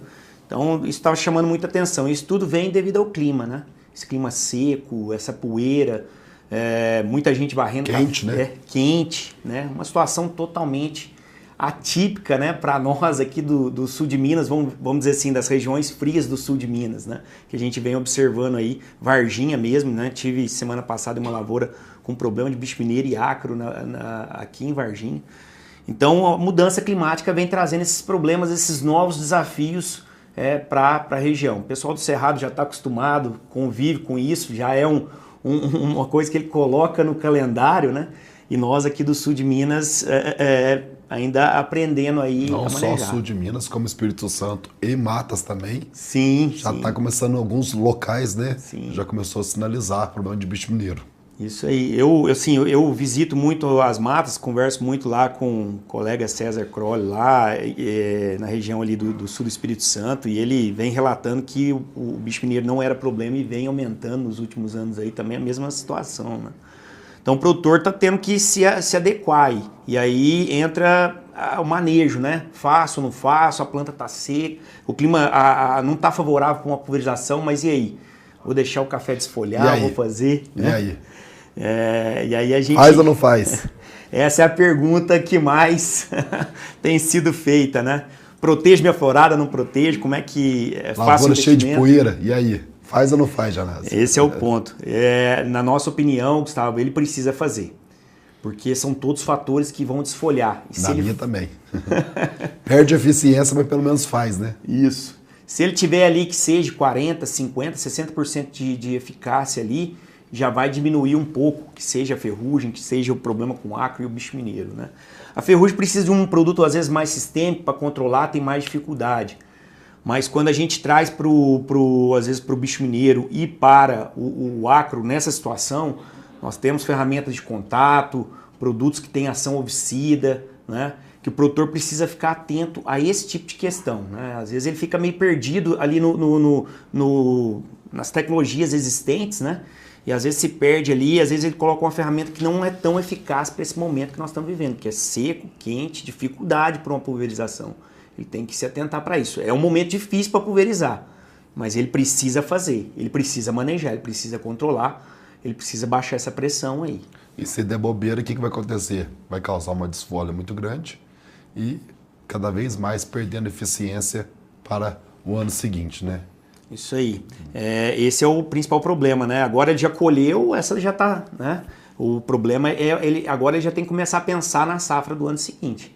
E aquilo que a gente conversou. O bicho mineiro, principalmente, onde que ele desfolha? É o topo da planta. E que é onde é a próxima carga que ele vai ter. É a florada que está aí por vir, que já está acontecendo em muitas lavouras, as lavouras que estão sentindo mais, a gente tem visto que ela está antecipando. E a florada que está por vir, ela vai vir em maior intensidade na parte superior da planta, que é ali onde que vai ser a próxima produção dele. E o bicho mineiro ataca ali que está o problema, né?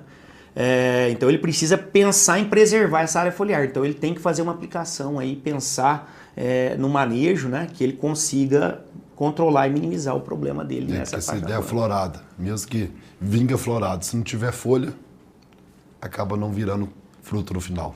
Com o sol com a intensidade do sol que nós estamos tendo, a temperatura que nós estamos tendo, essa flor possivelmente ela não vai vingar.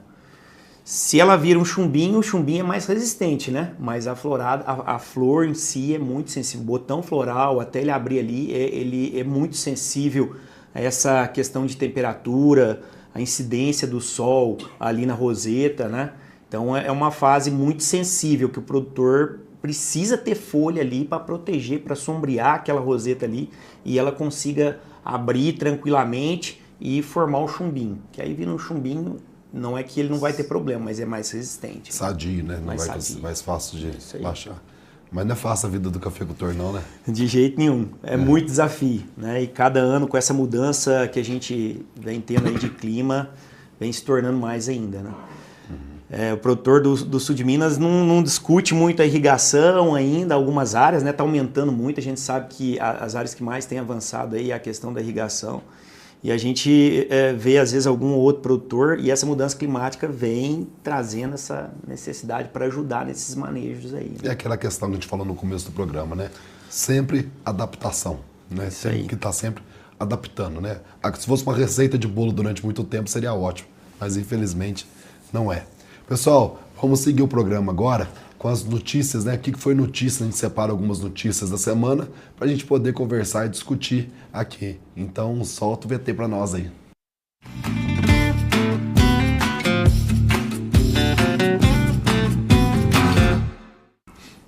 Então vamos lá, nossa primeira pergunta, primeira notícia, né? Reta final da colheita de café confirma quebra de safra em torno de 20%, né? Entenda.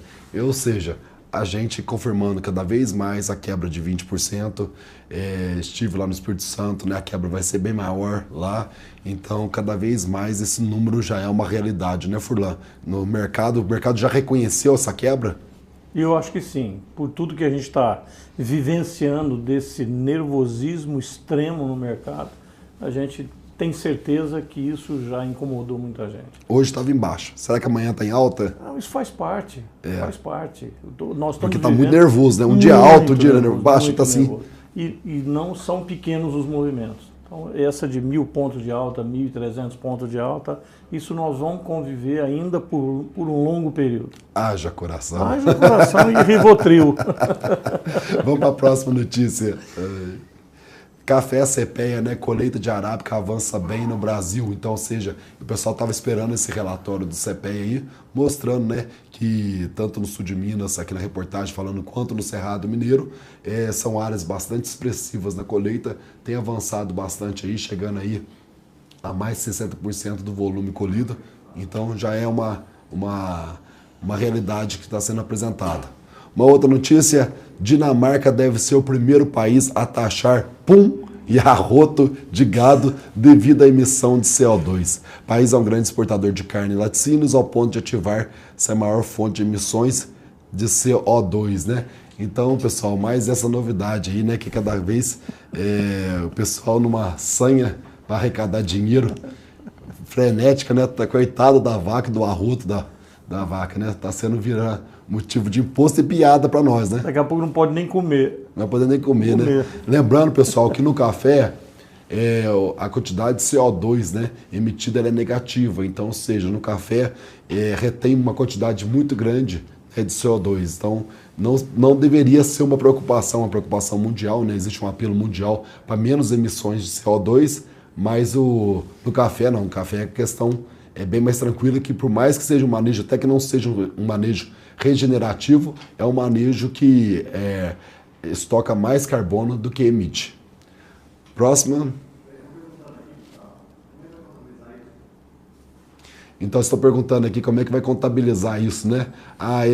Na reportagem, eles falam que é uma taxa de em torno de R$252 até 2030 por animal, e até depois de 2035 você ainda vai aumentar para quase dobrar o preço, não lembro o valor certinho. Vai ser um valor específico, não por medição. Isso, eles vão calcular uma taxa básica para o animal e de acordo com os animais você vai ter uma taxa de imposto. Faça ou não faça, tem que pagar.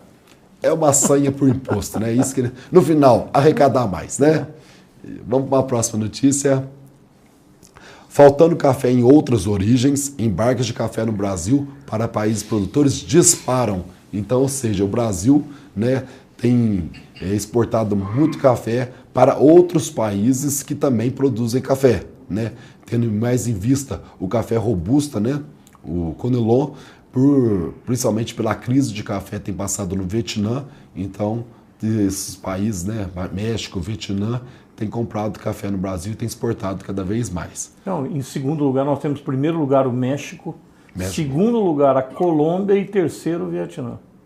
E é interessante... Que compra café nosso. Que são países produtores que compram café Brasil. México é arábica ou robusta? Então, aí se nós temos que nós exportamos quase 900 mil sacas de robusta, mas esses 3 países fazem parte de uma lista de 17 países produtores que compram café do Brasil, mas totalizando 1.350.000 sacas. Então, quer dizer, não foi só o café, o nosso Conilon, que exportou para esses países produtores. Eles estão comprando a arábica também. Interessante. Faltando, principalmente Colômbia também, né? Colômbia deve comprar mais arábica, porque o mercado de arábica dele é muito firme. No México nós temos uma grande indústria de solúvel. Sim. E a indústria de solúvel ela é compradora em potencial do canéfora, né? Então isso daí acaba, no desespero, acaba buscando em outras origens. Mais alguma notícia? A Nestlé lança nova variedade de café. A Star 4 foi testada em fazendas de Franca e Varginha, com acompanhamento agronômico da Fundação Pro Café e Centro de Agricultura e Inovação da Nestlé, né? É uma inovação, né? Empresas particulares financiando a construção e a seleção de variedades novas, e eles esperam que, pelos resultados que eles conseguiram, isso seja mais divulgado e o produtor interesse em plantar cada vez mais. Mas o interessante é isso, é empresas particulares que têm aí trabalhado aí para inovação, para tecnologia e para construções de novas variedades de café. Pessoal, vamos ver o que vocês estão mandando aqui para gente. Danilo Castanho, Gustavo, parabéns pelo programa, continua com as informações de mercado de café. Estávamos precisando de alguém que vive o cafeeiro. Obrigado aí. Rancho Campos, boa noite, gostaria de saber se posso plantar o café variedade arara em altitude de 550 metros de altitude. Poder pode, né? Essa altitude não é muito adaptado para o café arábica, mas o café arara é um café bem interessante. João César de Almeida, boa noite, César de Divinolândia. O que vocês falam da adubação verde? Por gentileza, me responda. Né? É uma outra técnica, né, onde você trabalha com uma fertilização do solo, usando leguminosas plantadas no meio da linha. Alguns casos é bem interessante, outros casos não é muito indicado, dá um certo trabalho, a manutenção, a gente já tem que fazer a manutenção das áreas de café, né? Ainda tem que fazer dessas áreas verdes também, então não é sempre que compensa. Vanessa Degler, boa noite, Gustavo. Quando a flor vira estrelinha, produz café naquele lugar, volta a produzir no mesmo lugar, vai produzir se for outra flor. Aquela flor que foi estrelinha, realmente essa já foi perdida. Pessoal, vamos ver aqui no telão também a cotação do café. Safra 2023-24, 25% de quebra, R$ 1.520. O duro riado, 25% de quebra, R$ 1.400. O duro riado Rio, R$ 1.380. O café cereja com 20% de quebra, R$ 1.560, valorizou bem. Peneira 17,18 a 1.610, também valorizou bastante. E o indicador CPEA no Conilon, 1.592. 1.592, tá certo esse aqui? Acho que é 1.292, né? Como diz o mineiro, parece meio muito. É, do 1.292. Eu acho que alguém vai tomar café adoçado aí, viu? Confere pra mim aí, produção. Checa aí pra nós aí. Se foi erro, vai ter gente que vai tomar café adoçado aí. Vamos lá. Posso fazer uma sugestão? Por favor, Gustavo? deve. Eu acho que nós tínhamos que, no próximo programa, você pegar um café Rio bem intenso. Oh. Porque tomar um café doce desse aí não é muito castigo, eu vou dividir com você, tá? Tudo bem, mas se eu errar, eu sou o primeiro a tomar. Eu tô numa tensão aqui. Oi, produção. Achou? Achou aí, produção? O preço do café Conilon? Não dá pra checar aqui, não. Se tiver errado, agora mesmo o pessoal do Espírito Santo tá ligando aqui pra saber onde que é. Onde tá. Daqui a pouquinho pedir endereço pra mandar a amostra. Mas eu te dou um erro aqui. Pessoal, vamos falar agora de mercado, né? Solta o VT aí do mercado.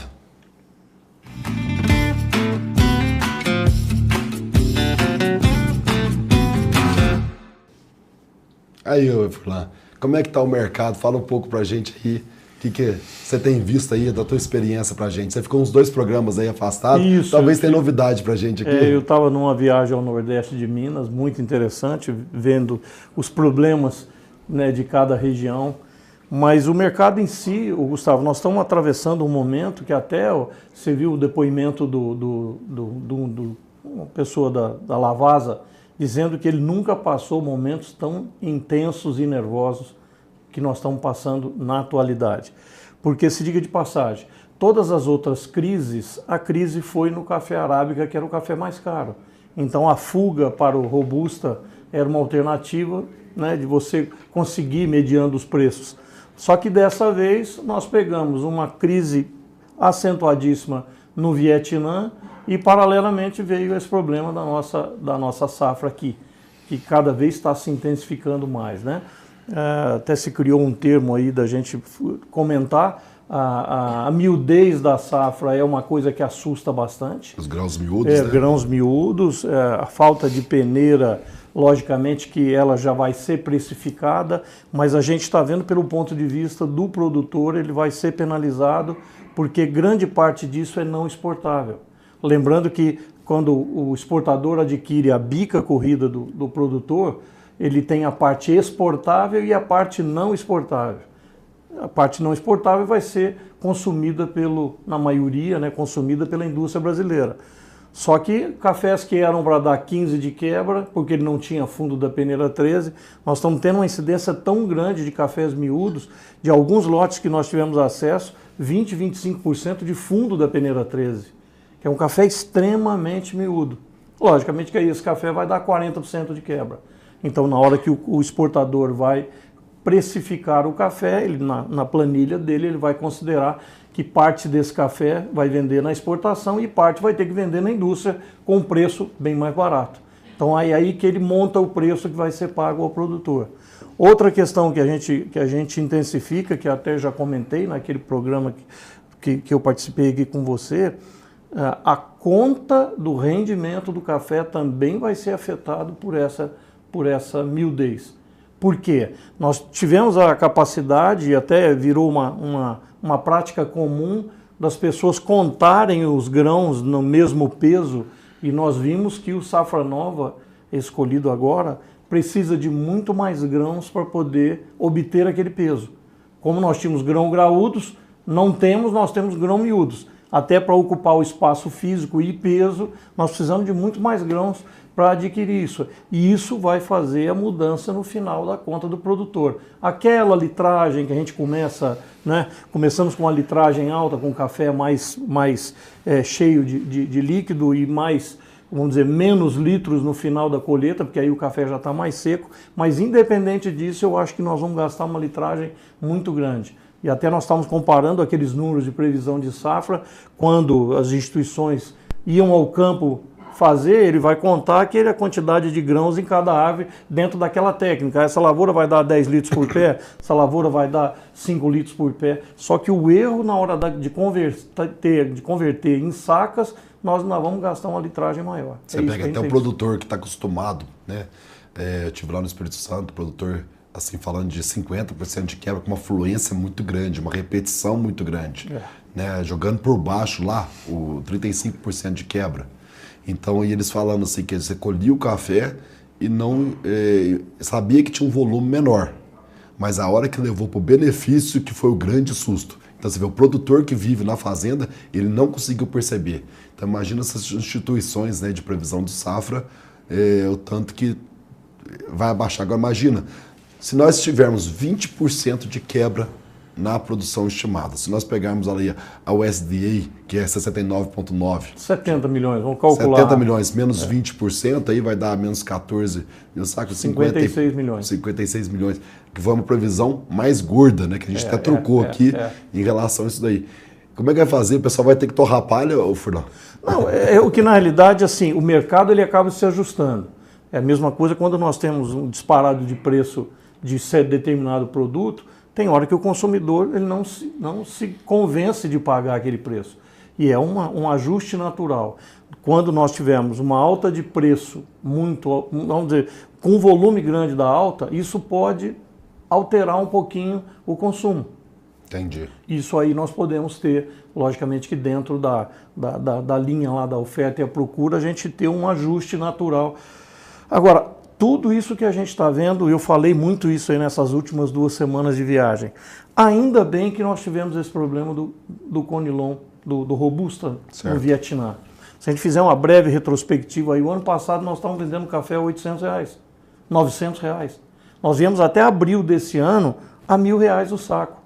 Quer dizer, nós tínhamos uma perspectiva de que a safra cheia chegando, isso poderia ainda pressionar mais os preços, né, para baixo. E aí veio o problema do Vietnã. E aí nós estamos nesse patamar que nós estamos. Possivelmente, se não fosse a alta o problema do Vietnã, nós estaríamos agora corrigidos com preço de R$1.100, R$1.200. Se estamos a 1.400 e 1.500, acho que veio a calhar nesse momento que nós estamos enfrentando uma série de dificuldades. Você estava comentando dos brotos, eu presenciei lá no Nordeste de Minas máquinas com uma quantidade enorme de botão floral na esteira da máquina. E aí até o produtor ficou assustado, pedindo para rever a regulagem da máquina, e até veio essa pergunta, até que ponto que isso está sendo um prejuízo realmente para a próxima florada. Bacana. Aqui, vamos ver aqui, o Washington Lima, né, mandou aqui, ó, sou de Colatina, Espírito Santo, tomara que o nosso café Conilon esteja nesse valor, kkkk. Então, corrigindo aqui, ó, o valor do CPEA é R$ 1.260 o café Conilon, e o açúcar vai para o Marcelo, que errou na digitação. Aí, ó. Essa aqui tem que ser bem gordinha aqui, porque o erro foi grande. Nossa, fiquei interessado. Botou até na mesa. Tá dando nervoso, tremendo. Pessoal, rapidinho aqui, a gente vai... Não. Peraí, ó. 1.000, qual que é o valor? Aí, ó. CPE, indicador Café Conilon, 1.273,51, queda de 1,46. Obrigado aí pela colaboração. Por isso que é bom fazer o programa junto com vocês. Vocês ajudam a gente aqui na construção. Rapidinho, bem rapidinho, é o nosso intervalo. E já já a gente volta tomando café, ao invés de ser torrado normalmente, foi frito. Será que fica bom? Já já vocês vão ficar sabendo.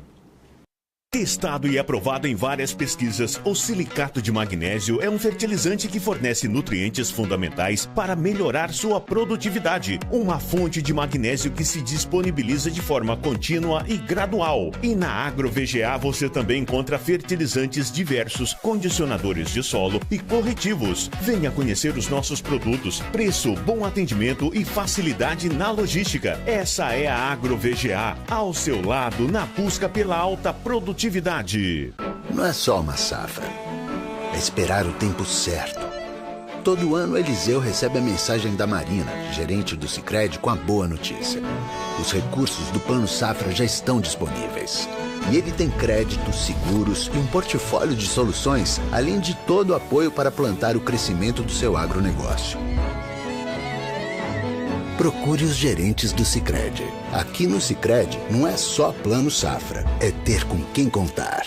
A agricultura se constrói com credibilidade, confiança e presença.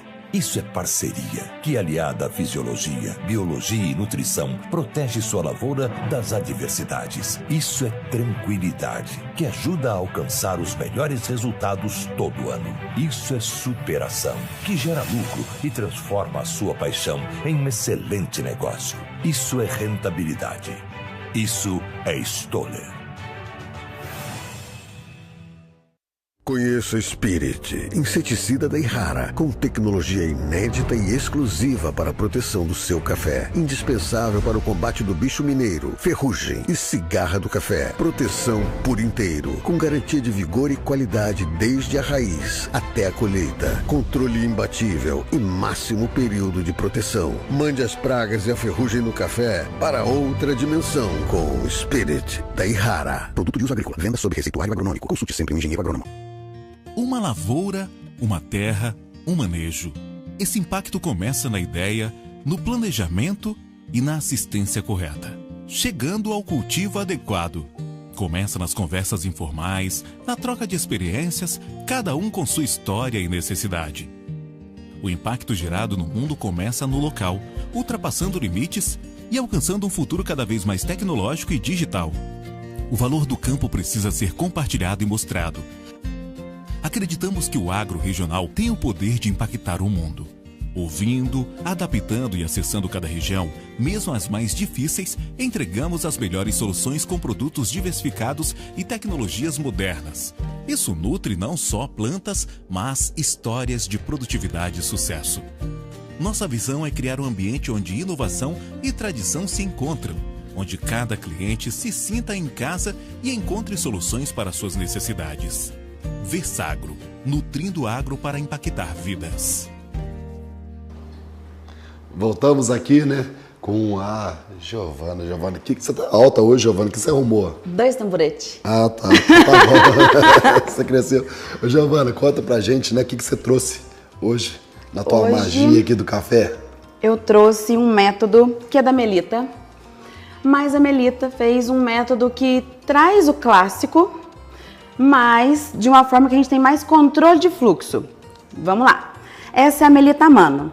Ela tem essa estrutura toda de aço, vem essa jarrinha linda, né? E aí, a Melita Mano, aqui já tá o meu café moído, moidinho na hora, cheiroso. Cheiroso mesmo. E aí, no blooming, que é a pré-infusão, tá vendo que eu coloquei água e não saiu aqui? É, tá fechado aí. Tá fechado, por quê? A pré-infusão, eu tenho realmente uma infusão, o café fica ali de molho. E aí, eu vou liberar o fluxo. Legal. Porque na pré-infusão do café com a água, que eu tenho a maior liberação de aromas, esse primeiro contato que é tão importante. E aí que eu venho com o restante da extração. Por que ela chama Melita Mano? Porque é Melita à mão, entendeu? Eu tenho o fluxo na minha mão. Ah, entendi, agora entendi. E o esquema dela é o mesmo da Melita 103. Tenho 2 furinhos aqui, a base reta, o filtro parece bastante, só que no caso ele usa a versão tipo para cafeteira, residencial mesmo. Certo. Então é dobrar de um lado, dobrar do outro. Sabia, né? Que tem que dobrar de um lado e do outro para não romper. Eu sempre dobrei. Sempre de um lado do outro. Tem gente que dobra dos dois pro mesmo lado. Não adianta nada. Tem que criar essa barreirinha aqui. E aí... Eu dobro mais do mesmo lado. Não. Mostra pro pessoal de casa como é que é. Aqui, ó.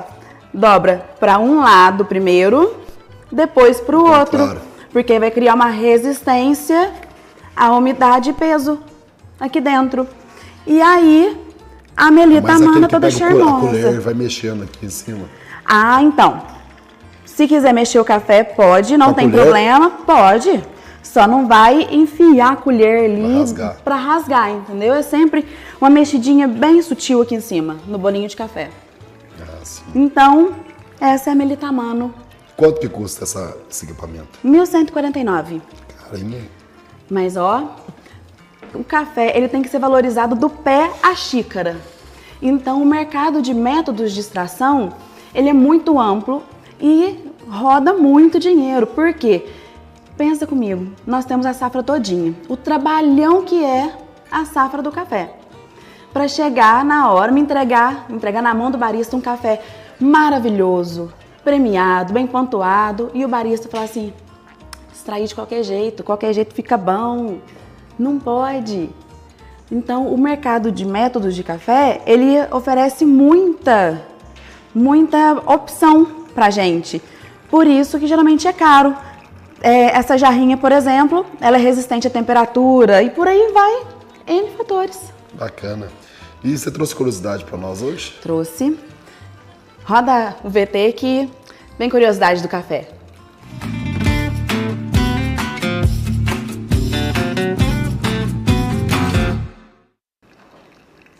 Aí, qual é a curiosidade? A curiosidade do café. Vamos lá. Tem uma galera na internet que tem falado que, sabe o café quando ele tem aquele amargor desagradável, que geralmente a gente coloca açúcar? Tem bastante no hotel, então. Exato. Tem uma galera falando que se colocar o sal, neutraliza. Sal? Sal. Então, semana que vem a gente vai fazer esse teste. Colocar, ao invés do nosso açúcar, um salzinho. Será que tem um VT pra mostrar pra gente? Não. Tá rodando o VT aí do campeão lá, botando sal no café. Ah lá, e aí eles alegam que uma solução salina ou sal mesmo pode amenizar o amargor do café. Você conhece esse homem aí ou não? Esse não. Prazer, Gia. A gente vem, mas hoje você não vai fugir não, né? Não. Semana passada a gente viu aquele VT do companheiro torrando o café do James com gordura, Hoffman. Queimando. Como é que é o nome dele? James Hoffman. James Hoffman. E aí, o que você arrumou com aquela experiência? Menino, que trabalheira. Nossa, espirra, purinho pipoca. O café? Nossa, ali, ó. Ah lá, foi feito lá, né? Olha lá que interessante. Colocou aí, óleo. Que marmota. Puxa. Marmota, olha lá. Olha lá, nossa, um café bom, olha lá. E sabe o que é o pior? É que na torra, né, a torra convencional que a gente trabalha, a gente consegue torrar por cheiro. E tem gente que torra por cor, embora seja errado. Senhora, olha lá que não tem controle nenhum de temperatura, não tem controle de nada. e cheira gordura. E você falou que quem falou isso aí era um cara bom. Ele é bom. Ah, bom. Então tá, mostra aqui pra gente. Olha que Olha carniça aqui. que virou esse trem aqui. Não, pega na mão pra você ver, que mineiro pega na mão, ó. Olha pra você ver. Engordura tudo na mão, ó. É mesmo, hein? Nossa, virou. E o cheiro também. Ruim. Aí eu trouxe aqui presente de grego. Esse já é o café. É. Mas depois tem o bom. Você vai fazer eu tomar esse negócio aqui? Ó, eu não. Eu fiz o bom também. Então vamos lá. Vamos ver aqui que. Ai, que falta de coragem, vai.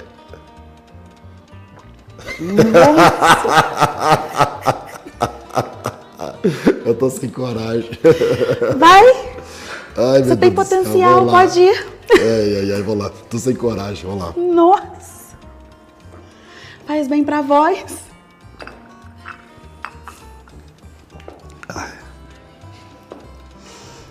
Ó. Horrível! Horrível! Nossa! Não vou nem falar. O olho lacrimeja. Quem que inventou uma loucura dessa aí? Ele tinha curiosidade de conduzir o calor. James Hoffman. Tô achando que ele é irmão da Glaze Hoffman. Que trem mais ruim. Nossa, que... Ah, não, Giovana. Ele tinha curiosidade de levar calor pro café de uma outra forma que não fosse o ar. Aí foi por gordura e fica esse cheiro de fritura. Não deu certo, experiência errada. Né, vamos. O Alberto, coitado do Alberto, especialista em café lá. Deve estar revirando. Deve estar arrepiando. Nó. Tá, agora vamos tentar adoçar um pouco isso aqui, né? Eu tive lá no Espírito Santo. Solta um VT pra nós aí do café consorciado com mamão, pra ver se melhora esse gosto aí.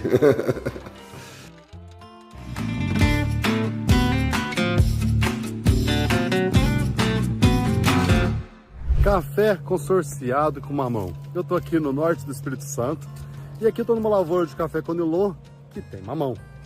Tem muitas vantagens e desvantagens, né? A maior vantagem seria a parte financeira, aonde que você trabalha com alta tecnologia e isso reduz muito o custo de implantação da lavoura, irrigação, adubação e outras coisas.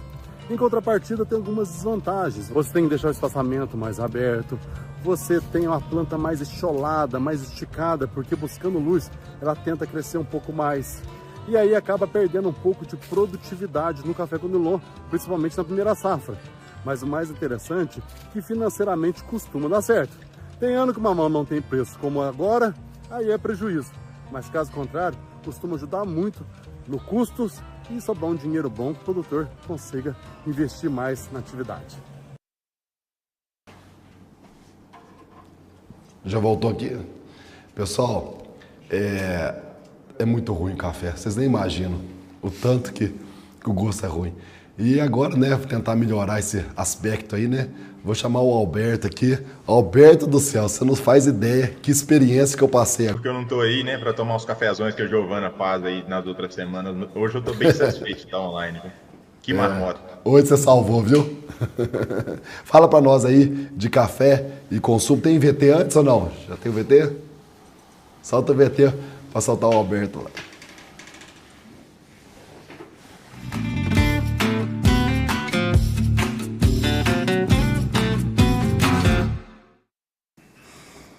Vamos lá, Alberto, agora com você. Agora eu tô até querendo tomar um café com açúcar, ver se melhora esse gosto aqui. Mas agora com você, meu querido. Ah, com certeza vai melhorar. Na verdade, eu vou continuar o assunto de torra.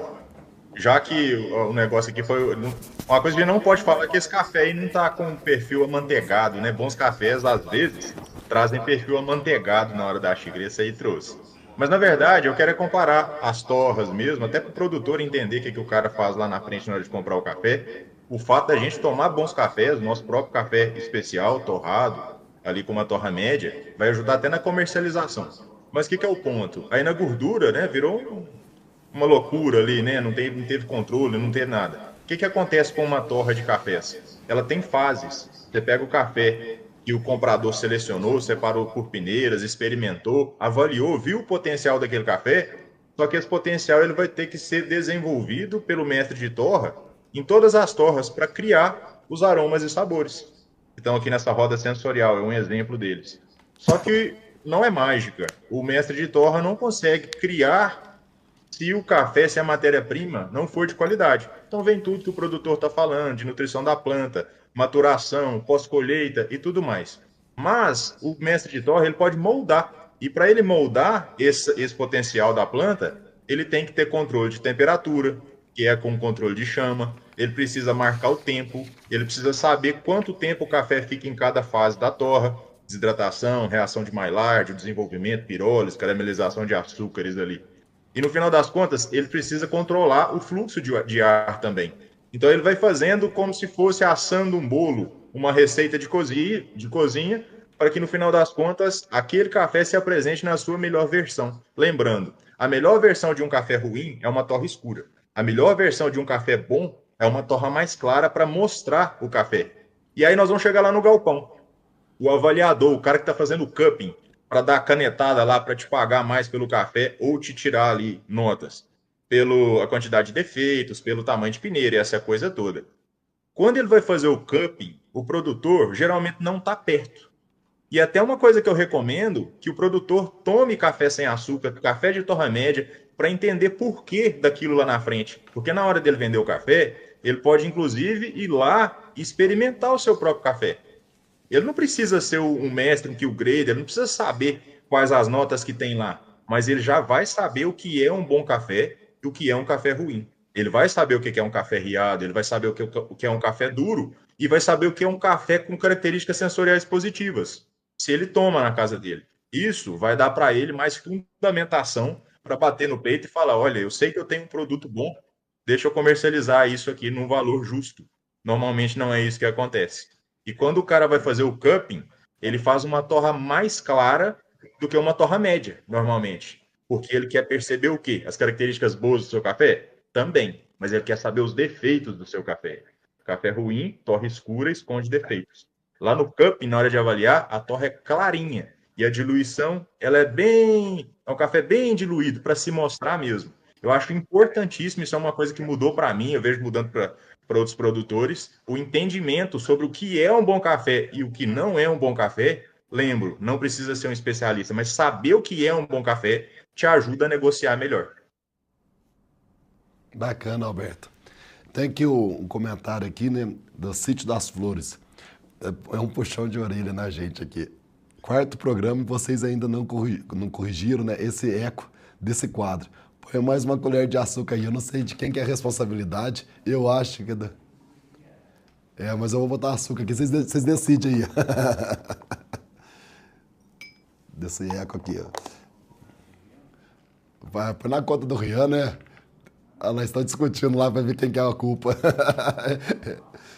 Tem que achar, o problema não é meu, não. Eu preciso de gente para concorrer comigo aqui, para não tomar esse café adoçado, porque apesar de depois de ter tomado café oleoso lá, o gosto até precisava tomar um açúcar agora, mas vamos lá. Pessoal, vamos fazer lá sobre previsão do tempo aí, como é que vai estar a semana, temperaturas, e se tem chuva essa semana aí, na nossa previsão do tempo. Solta o VT para nós aí.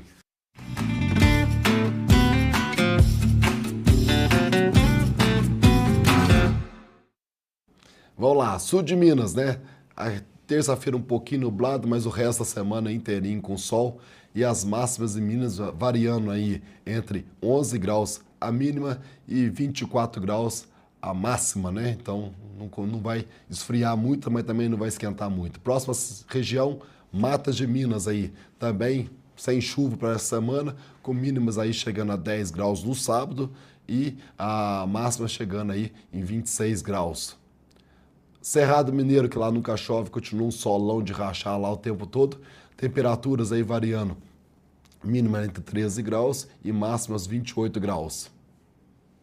Espírito Santo aí com um pouco de nuvem aí, mas pode ter uma certa umidade localizada, né? Mas predomina sol e calor, né? A mínima chegando a 17 graus e máxima aí em torno de 30 graus, né? A gente teve lá semana agora, região muito quente, na maioria das cidades onde a gente foi. Próximo, Mogiana Paulista, também um sol aí de fora a fora, uma temperatura mais branda, né? Chegando a 12 graus a mínima e 27, 26 graus a máxima, mantendo mais estável a semana inteira.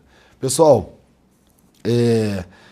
agora chegou aquela hora mais gostosa, né? Que a Giovana vai trazer um café para nós aqui, para a gente poder saborear, tentar tirar um pouco daquele gosto ruim. Né, Giovana? Serve pra nós aqui, Giovana. Aqui. Agora o café é maravilhoso. É, né? Pelo amor de Deus, o que fizeram aqui, né? Agora a redenção. Como é que tá a tua boca? Eu comi um pão de queijo. Ah, tá. Comi um pão de queijo, foi esperta. Yeah.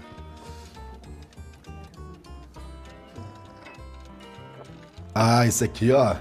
Esse aqui salvou. Ficou bom?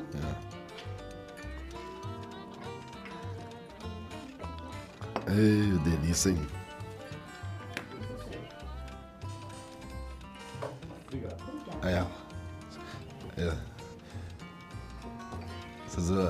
Bem melhor do que o outro, pode ter certeza. E agora, já chegando mais pro final do programa, né? A gente tem um conselho, aquela mensagem final que a gente deixa pra vocês aí.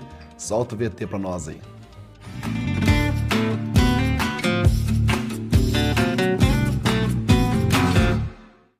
Hoje nós falamos muito de mecanização, né?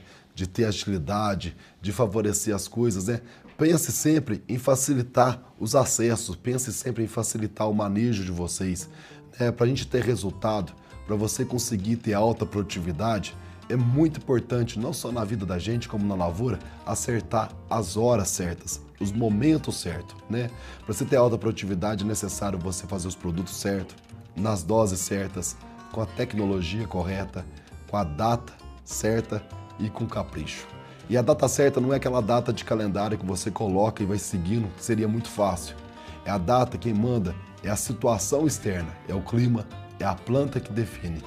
Então, para você conseguir fazer as coisas na hora certa, além de ser bem organizado, ter bastante facilidade para poder acertar o momento certo, é muito importante você ter facilidade do acesso, né? As lavouras que têm dificuldade de chegar, dificuldade de manusear, facilite os acessos. Pode ter certeza, aonde não tem acesso, não tem progresso. Então, vamos favorecer cada vez mais o acesso para ter cada vez mais prosperidade na nossa atividade.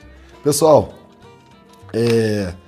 obrigado aí, Furlan, obrigado, Janás, pessoal que tá ali no canto lá, o André, o Gaguinho, o Alberto, obrigado aí por vocês, a participação de vocês. O Alberto também lá de longe ali, ó, mandar um abraço para vocês também, meu querido. Obrigado aí pela participação de vocês e obrigado vocês que nos acompanharam até o final aqui. Muito obrigado, até a próxima segunda-feira. Oi? Ah, eu tenho que beber o café, tô curtindo aqui, ó. Nossa senhora. Quem que vai beber o café adoçado aqui?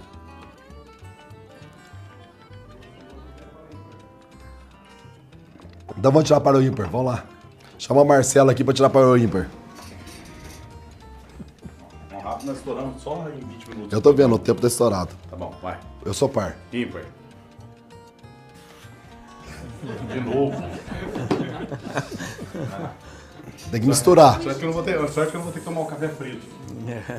Trouxe colher pra misturar, vamos lá. Você tá frito. Esse é o frito. Eu também tô com a voz ruim. É o frito? É o frito? Ô, Giovana, é o frito. Sério? Não, sério, é o frito? Não, é o outro. A ideia foi dele. Não, tem que vai ser mal isso aqui. Ué, fazer o quê, ué? A ideia foi tua. Nossa, não dá não. Vou tomar. E ó, tem que tomar tudo, hein? Ainda misturou. Putz, não dá não. A ideia foi Nossa, tua, você tem ó. noção, ele é muito ruim. Quem mandou errar? Tem que tomar tudo, deixa eu ver. Não, toma aí. Não, vamos lá. vou tomar tudo não. Tem que tomar tudo, é. Deixa eu ver se tá subindo a audiência, senão eu rolo aqui. Tá subindo aí, ó. Tá subindo a audiência, ó. Fala a palavra, vamos ver. Ué, foi você que inventou essa moda aí. Vamos lá, acaba o programa, vai lá. Olha lá. Pessoal, aquele abraço. Muito obrigado. Até segunda-feira que vem, se Deus quiser.